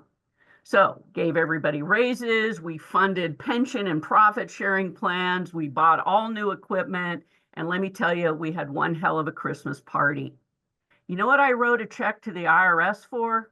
Zero. Why did I write a check to the IRS? Now, she told me if I didn't do anything, I would have to write a check for about $400,000. I didn't have $400,000 sitting in the bank account. So I said, what can I do? I did it, and I wrote a check for zero. That's what I can help you understand. How do you pay only your fair share and not one dime more? So the beauty of the C Corp, I use these for people, as I said, who are going to grow large businesses, have a lot of employees, and as the owner, don't want to personally be on the hook for any taxes. The next entity is the LLC. So the limited liability company, very easy, not as complicated as the corp because you don't need these layers. You don't need officers and directors and shareholders. In an LLC, you can be member or you can be manager managed with members. It's just really what makes sense for your situation. The beauty of the LLC is it took all the best aspects of S Corps and partnerships and created an entity that, one, allows for awesome asset protection, but two, we can choose how we want that LLC is taxed. And I can't tell you how many people I talk to that, they went out and formed on their own. And I say, well, how's your entity taxed? And they have no idea. So when we have a conversation with you, we're going to make sure we understand how you should be taxed up front so we make that election. Single member LLC, disregard it, meaning it flows through. So income comes in, expenses paid out, and you have to pay self-employment tax on your earnings. Two people come into an LLC, partnership taxation. So that's ideal, especially because a lot of how businesses are getting started these days is more than one person, because you can pool your funds, your assets, your talent, your knowledge, and really accelerate success. The other thing is we can take an S election, like an S Corp, on an LLC. And so what that means is money flows in, business-related expenses are paid out. How you have to pay yourself is you become a W-2 employee out of your business. So you are going to get on payroll. Now, some of this is you can also take what we call owner distribution. So I have payroll and owner distribution, not subject to Social Security and Medicare tax. I immediately am already reducing my taxes. And then the final election on an LLC is I can be taxed as a C Corp. So they're very flexible. I form them, we form hundreds of them all over the country, and absolutely ideal for real estate investors, the LLC. And then my other new, very favorite entity, which I'm probably the top in the nation for forming, because I formed the first one in every single state, is the Series LLC.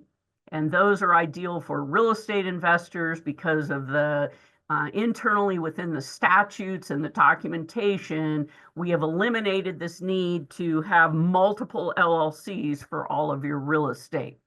So those are anything else? I mean, those are your core, what we would be talking to people about as far as entity structuring. The other reason that we like to form entities, and I tell this to people, is you're building a business. And so if you want to protect your brand, you want to start to build your infrastructure, you want to start, obviously asset protection. If you start out as a sole proprietor and you go get a tax ID and you open a bank account, the moment you form an entity, you get to do it all over again. So if you're serious about starting a business, we get that foundation under your dream so that now everything you're doing, you're working to build that company. And when you talk about succession planning or exit planning, you now have a business that has value. If I'm a sole proprietor and I die, business is over. There's nothing, right? And so those are some of the main highlights regarding why we're going to use entities. And that's why after 30 some years, as you can see, I'm very passionate, right? Because I love helping people move into small business, the entrepreneur. I've been on this soapbox for decades about the backbone of America, small business, and I've been in this game playing it for a long, long time. So we don't have to do the BIO reporting right now. It's frozen, right? For now. Correct. So right now there is a hold. It's the Corporate Transparency Act, which I've been tracking for the last 4 years. It came into being, got an injunction, came into being, and still has an injunction. But I want to remind people that this was started during the first Trump administration. So anything's going to happen right now. If you have not reported, you're okay. And if you have reported, you're okay. So it's just, we'll know when we know. Yeah, I found it. I'm hoping we don't have to do it because it seems like extra work. And if you want it that bad, when I set up a new entity, you should make it a requirement. I think. Well, you know where the fight is? It's the states, because the states are like, you know what? We're the ones that gather the information we feel is important to form an entity. Why is the federal government stepping in going, oh no, we want this whole other database? So it's really a state fight. It's not individuals. Yeah. That it's the other thing too, I think for me, having multiple entities is I like the fact that if you do it right, you can have business credit cards and business lines of credit that do not report on your personal credit. To me, being a house flipper at one time, always leveraging, I got in a real bind maybe like 10 years ago because I was using personal credit cards on a flip, and I like needed more money, and my credit went from 700 down to a 580.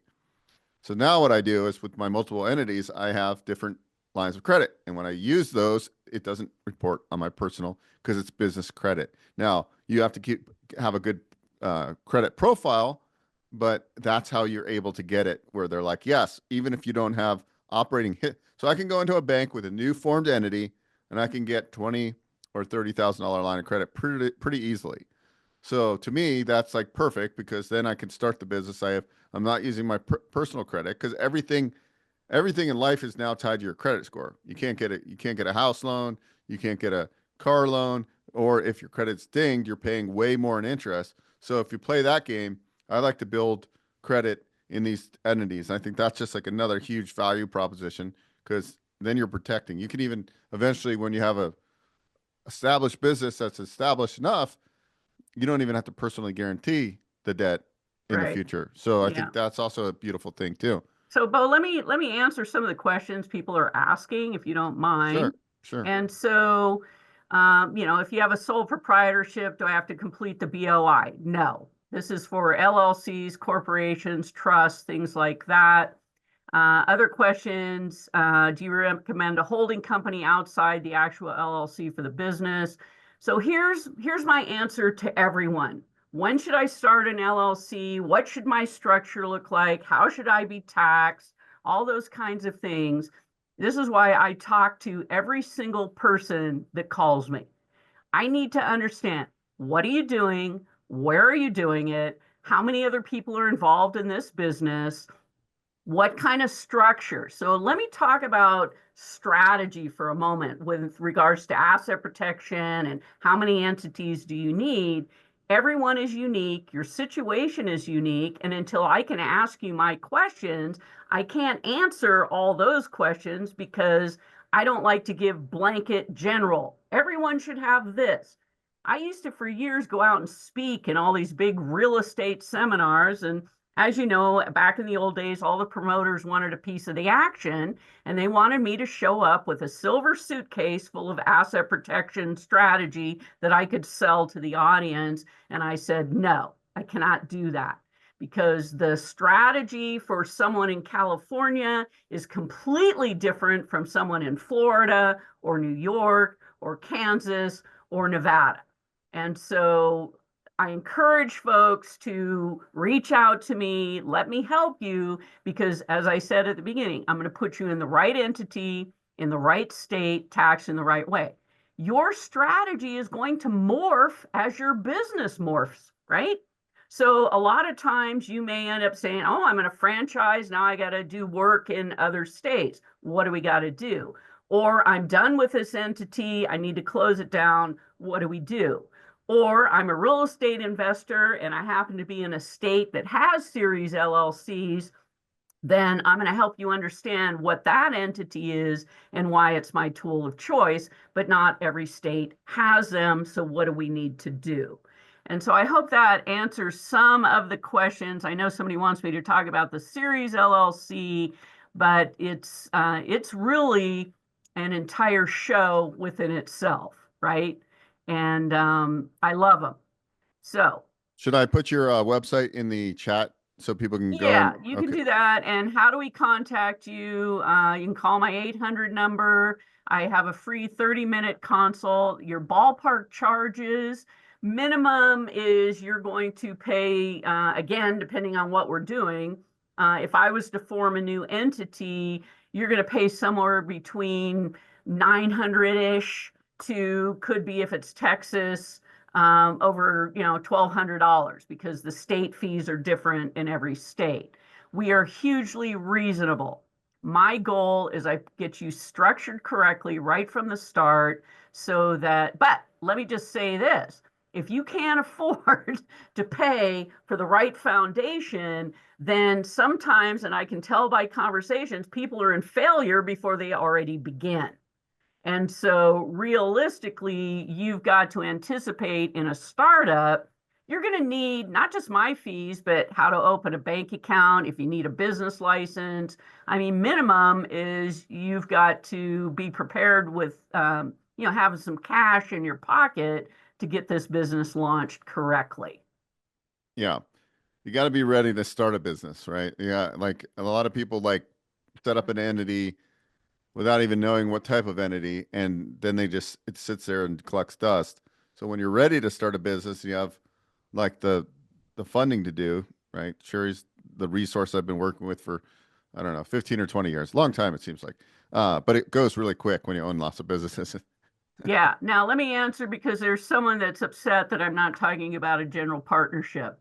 So in reality, so as a sole proprietor, one person, start a business, you are completely liable for everything that happens in that business. You're 100% liable for everything that happens in that business. If you form a general partnership, which is two people coming together to say we're in business, and you don't do it through an LLC or any kind of an entity, now you, as the one partner in a general partnership, are on the hook 100% for all the actions of your partner. Let me repeat that. You, as a general partner, are 100% liable for all the actions of your other general partner.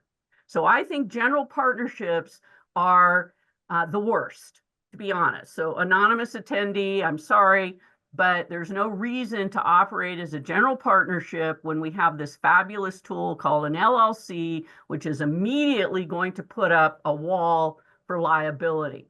And so probably you need to call me. So I wanted to make sure, because I do understand general partnerships. I am not a fan of them, and things like that. Another question, how do I protect my business name? When we file an entity, you own that name in the state. Now, if you have trademarks or intellectual capital or things you need to protect through patents or copyrights or trademarks or service marks, that's a whole nother piece of that entity development. And when Bo and I were just talking about startup costs, you have to take that into consideration as well. Yeah, that's a whole nother. I'm trademarking a few names right now. It's a whole nother can of worms, but over time, it's something you can do if you have something that's proprietary.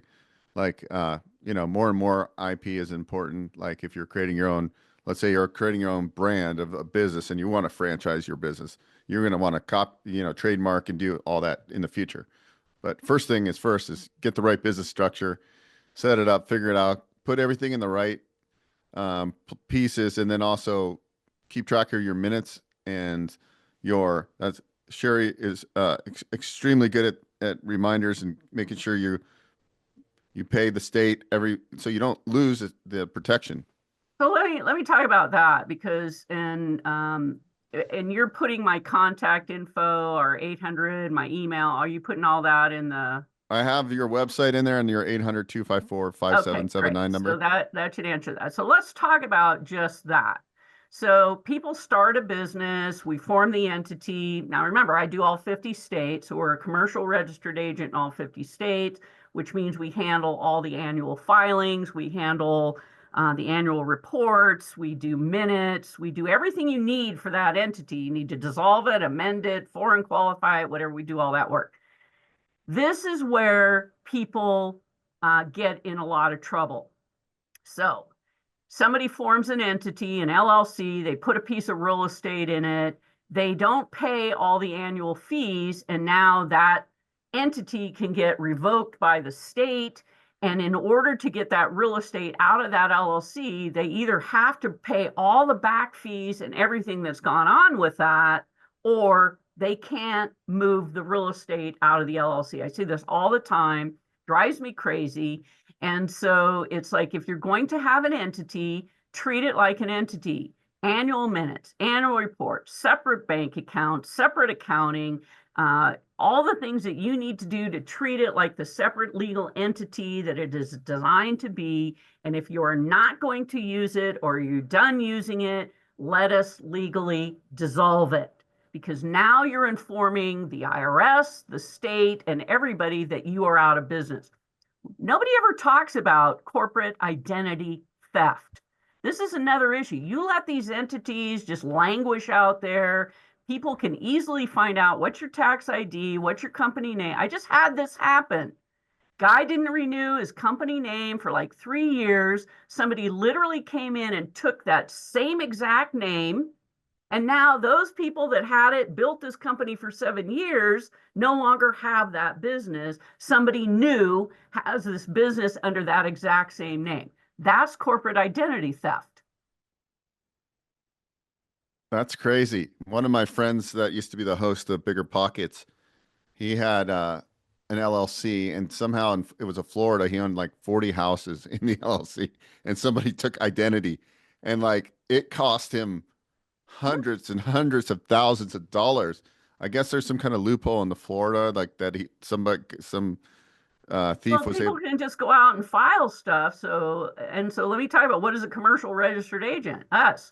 So we're on the front line.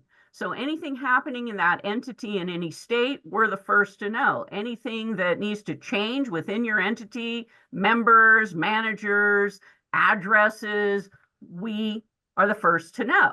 And so this is how we work with you. You stay our client so that you stay current. Nothing weird is going to happen. And you have someone that's going to answer every single question that you have to make sure that you keep moving forward. That's always my goal. I don't want you hung up out there because nobody will ask your question. People go and they do this on their own. Who do you talk to?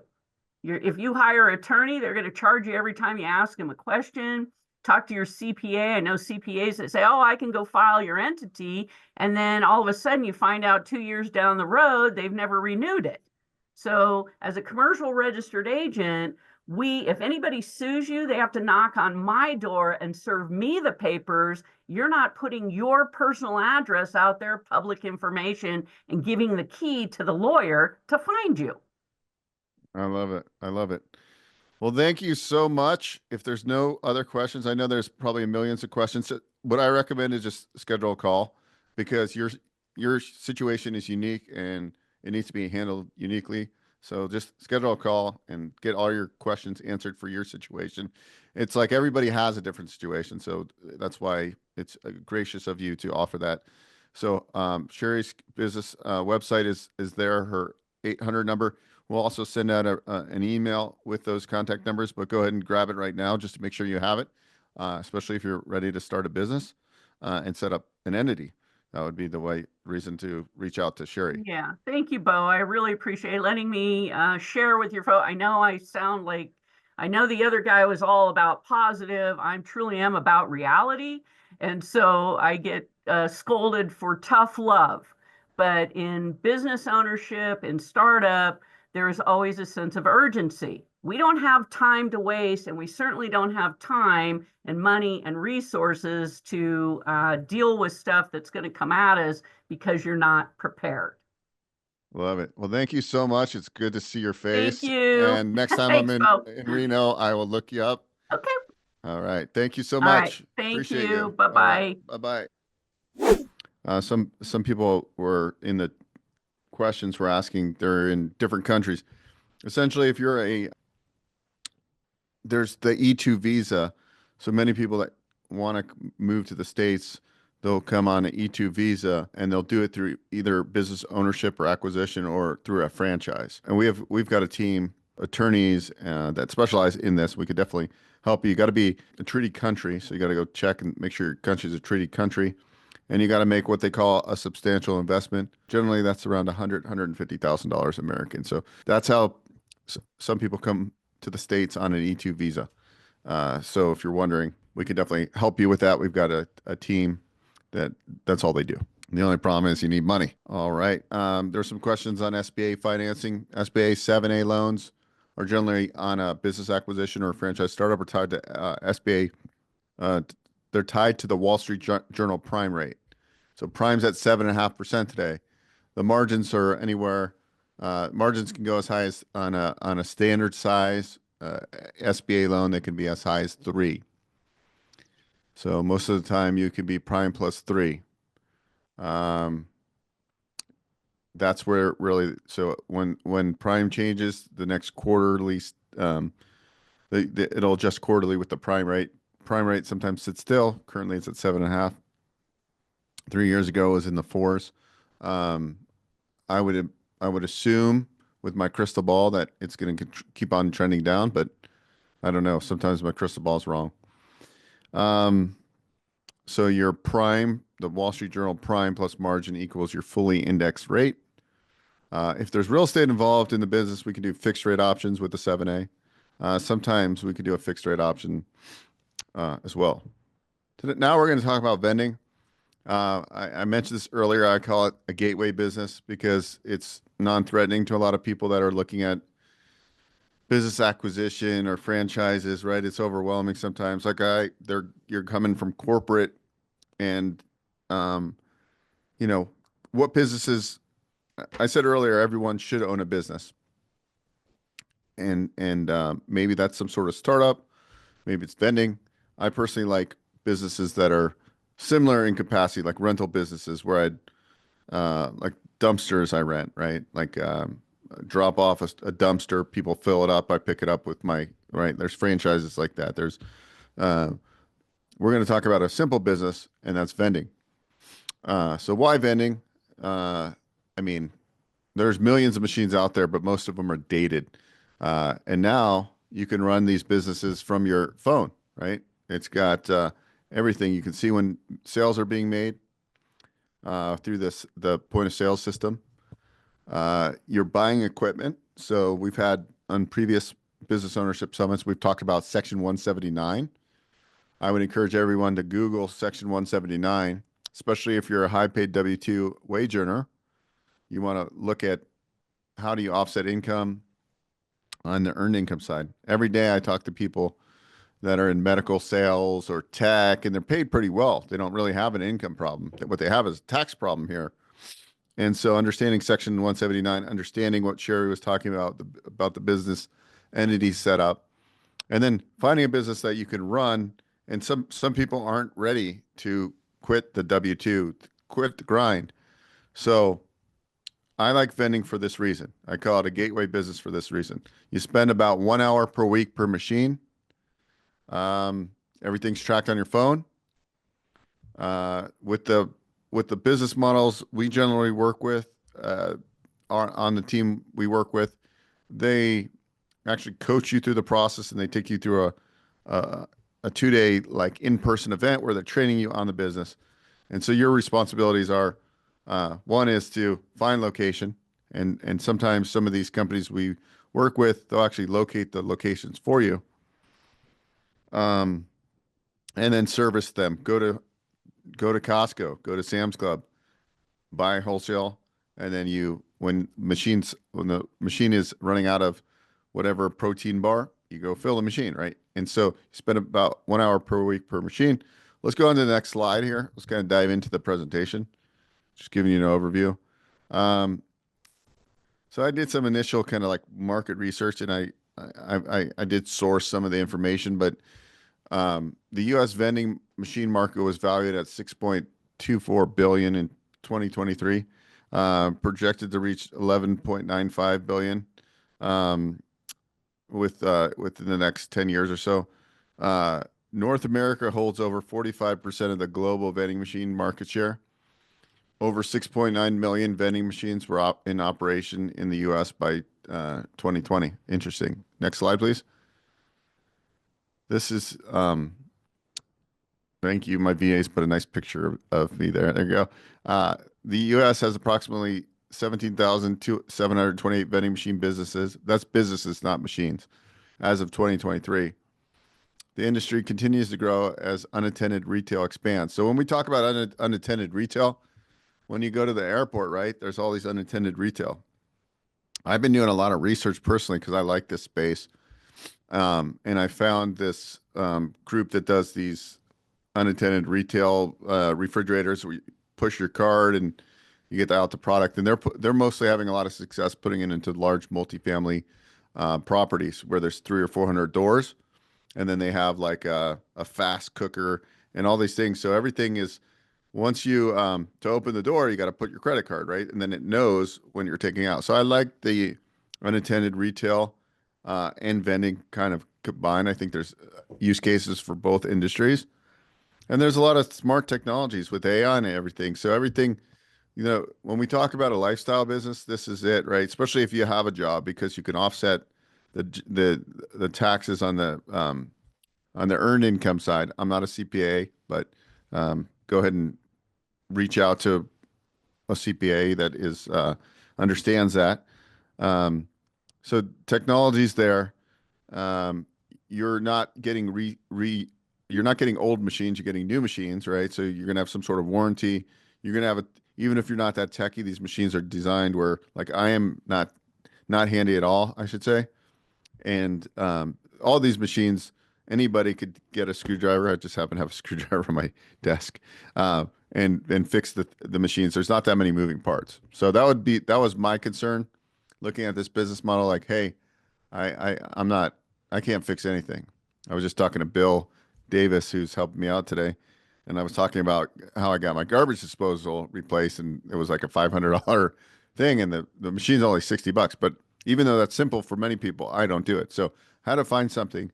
But within this vending business, generally, if you're buying the new state-of-the-art equipment, replacing things is pretty easy. But there are companies that will actually service and fix those problems if they do come up. Now, this was interesting as I was researching. The unattended retail space is a $31 billion industry in 2022. And so it's a lot larger. It's 160,000 jobs are supported, generating 10.4 billion in wages. So I believe there'll be more and more unattended retail opportunities alongside with vending. So where do you put these vending machines? Hotels, schools, companies that have 300 or 400 people. It really comes down to foot traffic, right? It's all about the right location, putting the vending machine in the right location, and then understanding what products are moving, and then putting the right products in and pricing them right. But really, it's a simple business, right? You go to Costco, you get the stuff you need to fill the machine. There's not much overhead. You're gonna have your gas driving to the location. Generally, you're gonna have the financing of the machines and buying the product on a credit card, and then you'll generally have business license, entity set up, and general liability insurance. There might be some other things in between, but really easy. You don't need much storage space because you're usually going to buy what you need and put out, right? So you can run this from home. You need a vehicle to get you to the locations. So very simple business model. And then you could branch out and start doing more of these unattended retail spaces. So I think this is something that I would be more interested in, is building out these, because you can do a lot more sales, like higher top line revenue with these unattended retail spaces. Then you can also serve more fresh stuff, like, sandwiches and so forth. So just some more stats I saw. 84% of U.S.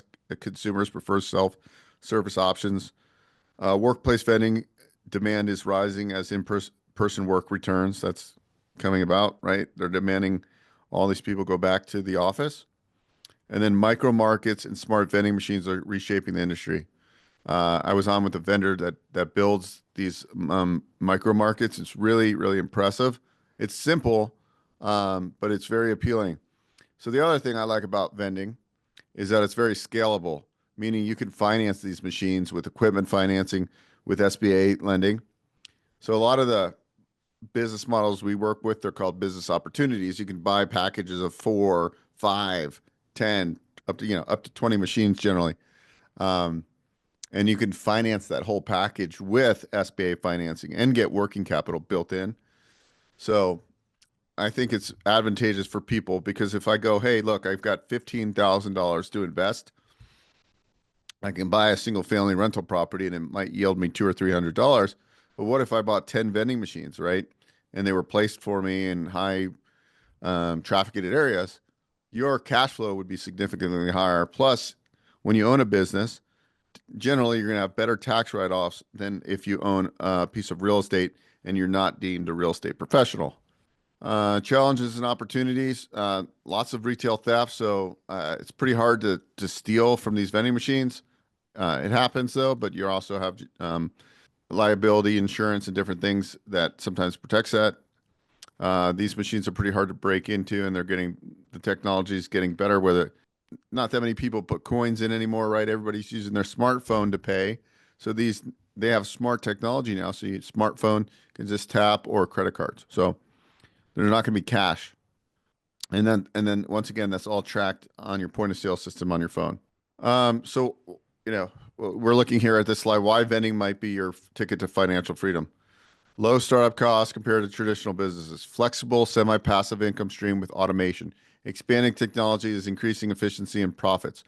Diverse product offerings, snacks, drinks, electronics, and more. There's even a vending machine that does ice cream now, which is pretty cool. I was looking at it. I had some calls with the guy that founded the company. I chose not to move forward with it, but it was definitely interesting. Those are just sources I used for that presentation. Okay, that was it. So kind of recapping on the vending. Spend about 1 hour per week per machine. Can finance potentially with SBA financing, get up to 90% financing, depending on which business program you get involved with. If you have children, it's a great legacy business to get them involved. Let's say they're in high school and they could drive. I think that's another great thing I have a young child, but I look at, his name's Bo as well as mine. But I look at baby Bo and I go, okay, what would be good for me to do is teach him, the business ownership, right? Like get him involved in the business when he's in 8th, 9th grade. And the time he graduates high school, he has 15 or 20 of his own machines that now he can do what he really wants to do, right? Because now he has enough cash flow in to support his lifestyle. If we all look at this, that's what I think vending could do. You could scale it over time. You start it as a side hustle. I hate to say that word, and then over time you can scale it up where it can then replace the W-2 wages, right? Because most people I talk to go, hey, I'd love to eventually get out of my job. Some people love their job, but some people hate it. I would say the majority would rather do something else with their time, but some people actually really love. So we have to create a plan.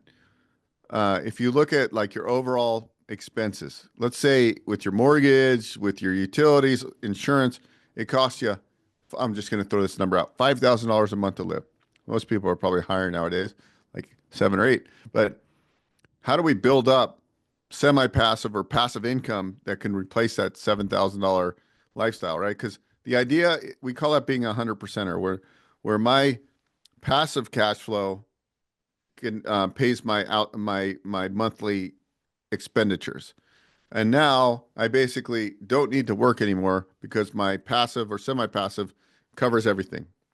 And so like I look at that and gauge that. That's why owning rental property and owning vending, the problem with buying rental property, unless it's more of a short-term rental where you're making more cash flow, rental properties don't generally cash flow the first few years. So people think they're going to make money on the cash flow, but then there's like an HVAC unit goes out or there's repairs.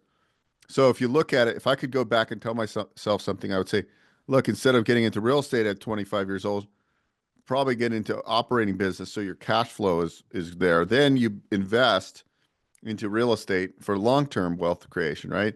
And then I started coming up with what I call a triangle method or triangle theory, which is tax strategy, operating business, and real estate. Like those who own those, right, they seem to be the really wealthy people, right? And so vending could be a gateway business for you to get involved, and that's why I shared that presentation. But there's lots of businesses. Part of what you did is you took a quiz, and understanding maybe you're ready to quit the job and you could take on something full-time. Maybe you have lots of money and you can hire a general manager to run the business. So there's something out there for everyone. There's business acquisitions, franchises, vending, bootstrapping different businesses. You could become a consultant or whatever you wanted to. I think the idea really behind Business Ownership Summit is to just open your mind to what's available and out there. A lot of people come into like I'll just use franchising as an example. They'll come into franchising thinking, hey, I want to own Auntie Anne's Pretzels or this, this new fast food restaurant or restaurant. But and they end up getting into a business that's like a HVAC company because it's really not what the business does. It's what you do as the owner, right? Like and the overhead and the cash flow and the revenue potentials. So I think you have to come into this process with like a blank slate. And granted, some of you are probably would be good salespeople. Some of you are super introverted, but you're really good on operations. So you have to align your skills with the right business. And that's our team helps you do all that kind of stuff. I'm going to wrap up today's session with kind of jumping back into what I was just talking about, really. At the tax code was really written for small business ownership. I speak to on a daily basis, I speak to very well paid. Usually they're in tech or they're in medical or project management for, these Microsofts and big companies. And maybe it's a single person, maybe they're married, several $100,000 a year income. They don't really have an income problem. They have a tax problem. I've talked to people that routinely make lots of money, but yet they're not keeping most of it. And you're like, how do you make that much money? I remember I had a conversation with a husband and wife, and they're both doctors in California. And they make 550 grand between the two of them. And they're like, yeah, we have it's time we pay taxes and on our W-2, and they were supporting their family, their parents. Like they had nothing left over. Luckily, the saving grace for them was that they had their 401k that over time it's going to grow, of course, but they really didn't have money left over. And I said, it's really not because you're not making the money. It's because you have no tax write-offs and no tax strategy. Here's a disclaimer, guys. This presentation is for educational purposes only and should not be considered financial or tax advice. Consult a professional tax preparer or CPA for specific guidance on your financial situation. Thank you. Next slide. So when you're looking at all these opportunities, maybe you are a high W-2 income earner, right? And maybe you're going to keep that for a while, but you definitely want to work the tax strategy side and build something so eventually, you can get out of the grind, even though you're crushing it. Then there's the people that are, getting by. They're making, just under six figures, but they live in a high cost market. So, there's just like no money left over. Well, and they're really wanting to get into a business where they can ramp up and leave their job right away. We can help those. We can help the people that are looking to invest into a business as more of kind of diversifying their portfolio. There's something for everybody, but a common thing is as you start looking at all these brackets, you do better from a financial component by understanding how taxes work. I never would have thought that, and I'm not an expert by any means, but you want to get a CPA. We've had Michael Reeder here before. He's really good. That does tax strategy sessions with you. I was talking to a gentleman yesterday, and he's like just him and his wife. They both working for big brand tech companies, and he does nothing for tax strategy. And I'm like, well, like the first step is people think, oh, I'm going to buy real estate, but unless you're deemed a real estate professional.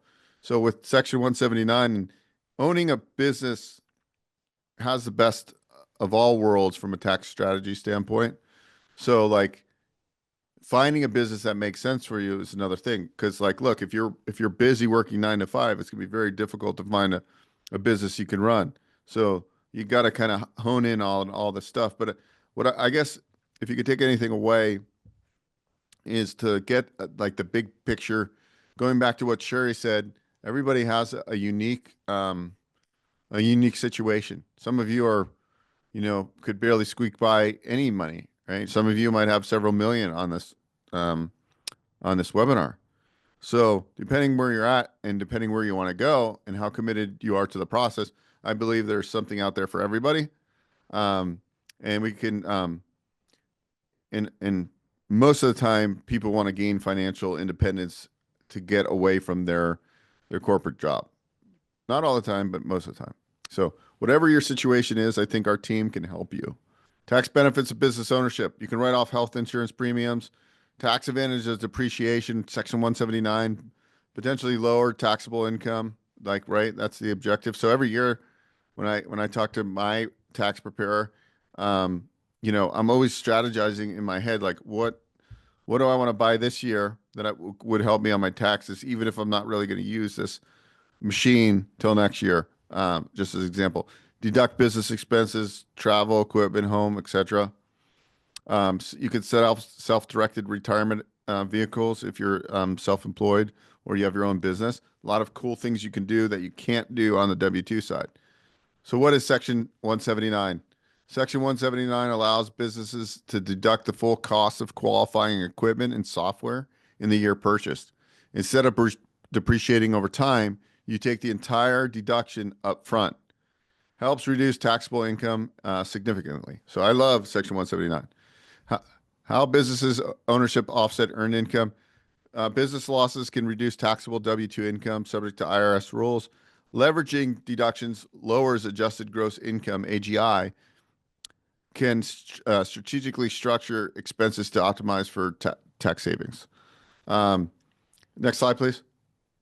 Using self-directed retirement accounts. So if you're self-employed or you have your own business, there's different retirement vehicles you can set up. I'm not an expert in this, but self-directed IRA, solo 401k.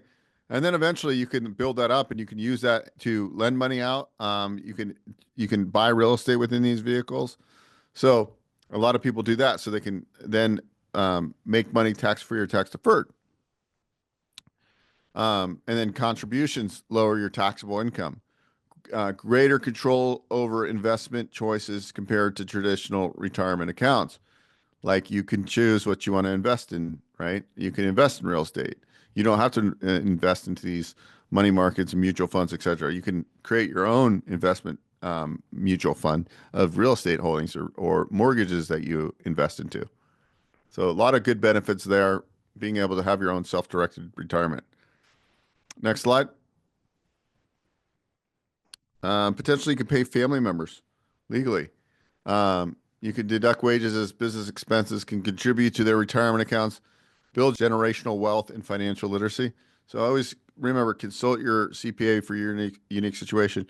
Could my wife work in the business? Could I pay her? Could my child work in the business? Can I pay him? Yes, there's ways to do that legally and to lower your taxable burden.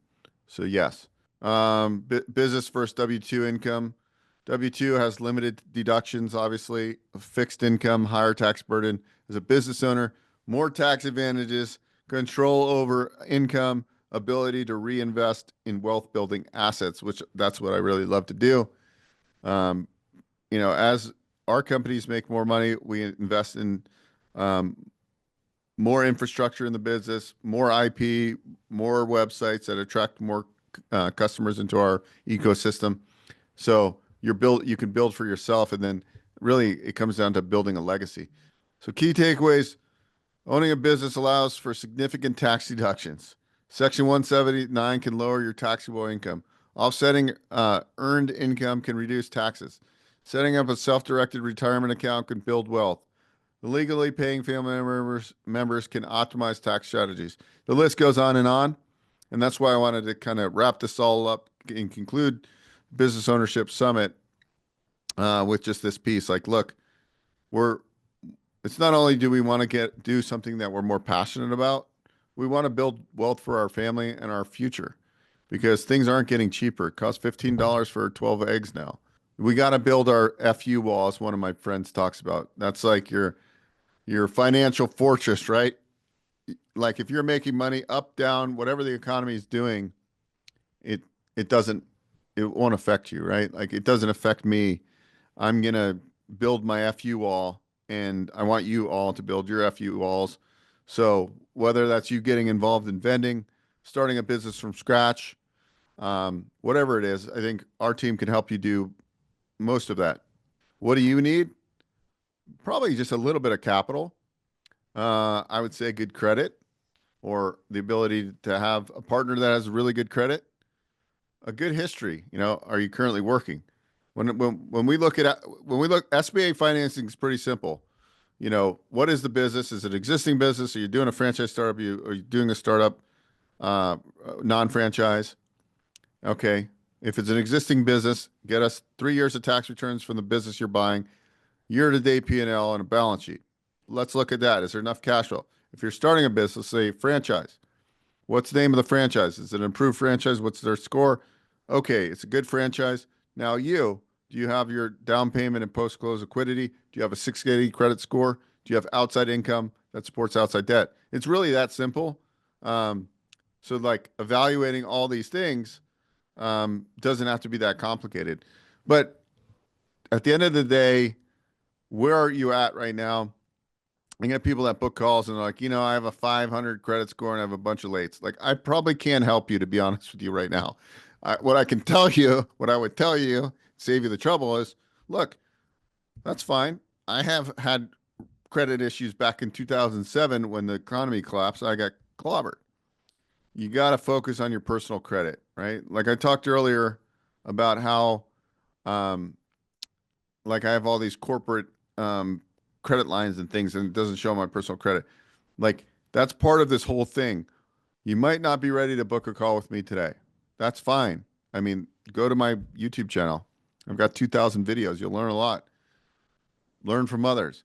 But if you're somebody who's, got all the pieces and you just need some motivation and push in the right direction, you're going to get a link to book a discovery call. I encourage you to do that. I encourage you to join our future webinars. We have a lot of resources. We have as you grow your business, we have a virtual staffing company that actually can get you workers in the Philippines, right? And so you can leverage American dollar to pesos, which one American dollar is 58 pesos in the Philippines. So I have now I have 4 full-time workers in the Philippines. So I don't need a big staff locally for what you do. So anything you need within reason, we can probably be a resource. You need a CPA, you need a business entity person. We got Cheri. You got a lot of money and you need some places to park your investments. We know syndicators like money people like Vinney and who spoke earlier. We'd love to be a resource for you. We're going to put on a lot of events over the next 12, 24, 36. I mean, I've been putting on events for like 15 years. Started back when I was in real estate investing, and I still am a real estate investor. I just like business ownership. I think it can get you to the promised land faster than real estate. If I would have to pick one vehicle, it would definitely be business ownership. Real estate's more of a long-term wealth creation platform. But wherever you're at, we'd love to connect, love to see how we could work together, collaborate, hopefully help you. I hope you enjoyed this. Business Ownership Summit will develop into more and more things for you. We also out more of an expo where we're going to have where you can actually meet some more of these different business opportunities, franchises, business brokers that do traditional buy sell, help you buy businesses. We have a friend of mine who runs a franchise resale division. They have hundreds of franchise businesses that are for sale, resale. So it's an active business running. So we have a lot of great resources. And so my mission is to help 100,000 aspiring entrepreneurs become successful business owners over the next 10 years. And I'll do it because I have my YouTube channel. We've had 2 million views so far. So whether I help them one by one or they hear me on a stage or on my podcast, we'll definitely do that. I'll probably move that to 1 million people over the next 10 years because with YouTube and social media and podcasting, getting in front and helping 1 million people is actually not as hard as it would seem. So anyways, that's kind of my goal. I enjoy helping people. I've been doing it for 27 years, first in the real estate space and now the last 8 years in business ownership space. It's very rewarding seeing people buy businesses, scale businesses, create wealth through business ownership. And that's where Business Ownership Summit was all about. If you haven't taken the quiz, Business Ownership Quiz is in the chat still. Bill, if you're more looking for financing off the bat right now, you can just go to bookwithbo.com and we will send a recap out with the recording and some additional links that might be of useful for you. Yeah. So the triangle method, right? This is like, I think I'm actually going to write a book on this one day. It's like, okay, triangle method is tax strategy, owning an operating business, and then taking that cash flow from that operating business and buy real estate for long term. Because, right, people talking about, making this cash flow, but the reality is when you buy a rental property that's a long term rental and it's a single family, it's hard to cash flow, right, for the first few years. So if you want to supercharge your wealth, it's all about understanding tax strategies, cost segregation, Section 179, self-directed retirement accounts, and then it's owning a business that produces a lot of cash flow, and then you take that cash flow and you buy that one or two rentals a year, right? Because you're not going to really rely on the cash flow to get over time. You can live off cash flow, but not for the first 10 years. You make the cash flow by owning businesses that cash flow, and that's really the triangle method. Like most people will create the most amount of wealth, not just from owning real estate. I think everybody says real estate's the number one way people become wealthy. It's very true, but it's also, you need money to buy real estate. Now, you can do creative financing and do 100% zero down deals. That's true, but the reality of it is you need an operating business that produces a cash flow so you can invest into the long-term real estate. And then you need to legally be able to minimize your tax consequences through things like owning a business, Section 179, bonus depreciation, all the little startup costs behind businesses. But really, it's like you can be very strategic and you get the right people on your team. There's people that make $1 million, $2 million, $3 million a year on their W-2, and they have no tax strategy, and they're just, 400 grand a year is going to taxes, which is fine. But is there any strategy that they could do to offset the W-2? And the answer is yes. And so what is that? And there's lots of stuff. You can invest in an active business, like you can be an active owner in a hotel, and then they can cost segregate the hotel, which is a engineering report, and you can accelerate the depreciation of the real estate. And because it's an active business, it's treated differently. So I'm not a CPA. I'll say it again. This is just educational only. But the point is there's lots you can do. So where we're going with All Business Ownership Summit, and we have another website we just built called Offset Income, which is for people that have tax problems, where we're going to educate them through we have really smart friends.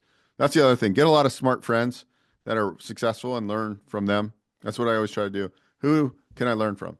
And I go to workshops. I invest back into myself. Like, I've spent a lot of money on educational workshops and coaches in the last 6 months. It's crazy. This is free right now, and I think gives you pretty good education in a short amount of time for free. Appreciate you guys. You're going to get my email. You're going to be on you're going to get on my newsletter. We have about 12 or 13,000 people now getting in the newsletter. It goes out twice a month. You can go to boeckstein.com/events. I'll put this in the link. We have other events if you want. We're going to deep dive on vending in a few weeks. You guys have taken the quiz, so go ahead and schedule a call with me. And I'd be happy. We're going to meet on Zoom and happy to deep dive on whatever you want to talk about. My only ask is, like, hey, if you book a call, just show up. Just show up, because believe it or not, people book calls and they don't show up sometimes. And I've got hundreds of people that want to talk to me, and it's not fair to them and it's not fair to me. So just, if you book an appointment, just show up. I'll honor your time as much as I can. Obviously we're not perfect and things happen, and I get that, but just, if you're going to book a call, be ready. Probably, have a reason to book a call. But I love talking to people all day long and seeing how we can work together to win, right? So thank you, Bill. Bill's helped us. You can't see him right now, but helps us put these on. He's helped me put on all my events. And so thank Bill Davis. And I just look for a big 2025. And I hope there he is. Good looking guy. So anyways, Bill is a internet marketing extraordinaire. I mean, like, Bill, we actually do sessions with Bill because he knows how to create like chat GPT prompts, like all these cool stuff that him and I do. He figures it out. Like I give an idea, he can figure out how to do things. So we also do some event stuff around that. If you guys are interested, if you're building if you're building local businesses, if you want to know how SEO works, how to use YouTube to get business, all that kind of stuff. So we want to help the entrepreneur network, really is what our goal is. The entrepreneur, whether you want to be a solopreneur, whether you're an internet marketer, whether you want to hire your first VA, right? I've worked with virtual team members for 15 years now. And so you don't need millions of dollars to get started. There's lots of things you can get going. So I would just say get plugged in, and we'll continue to do what we do. And love you all for sitting here on a Saturday, and go eat lunch. Thank you all. Have a good day. Bye-bye.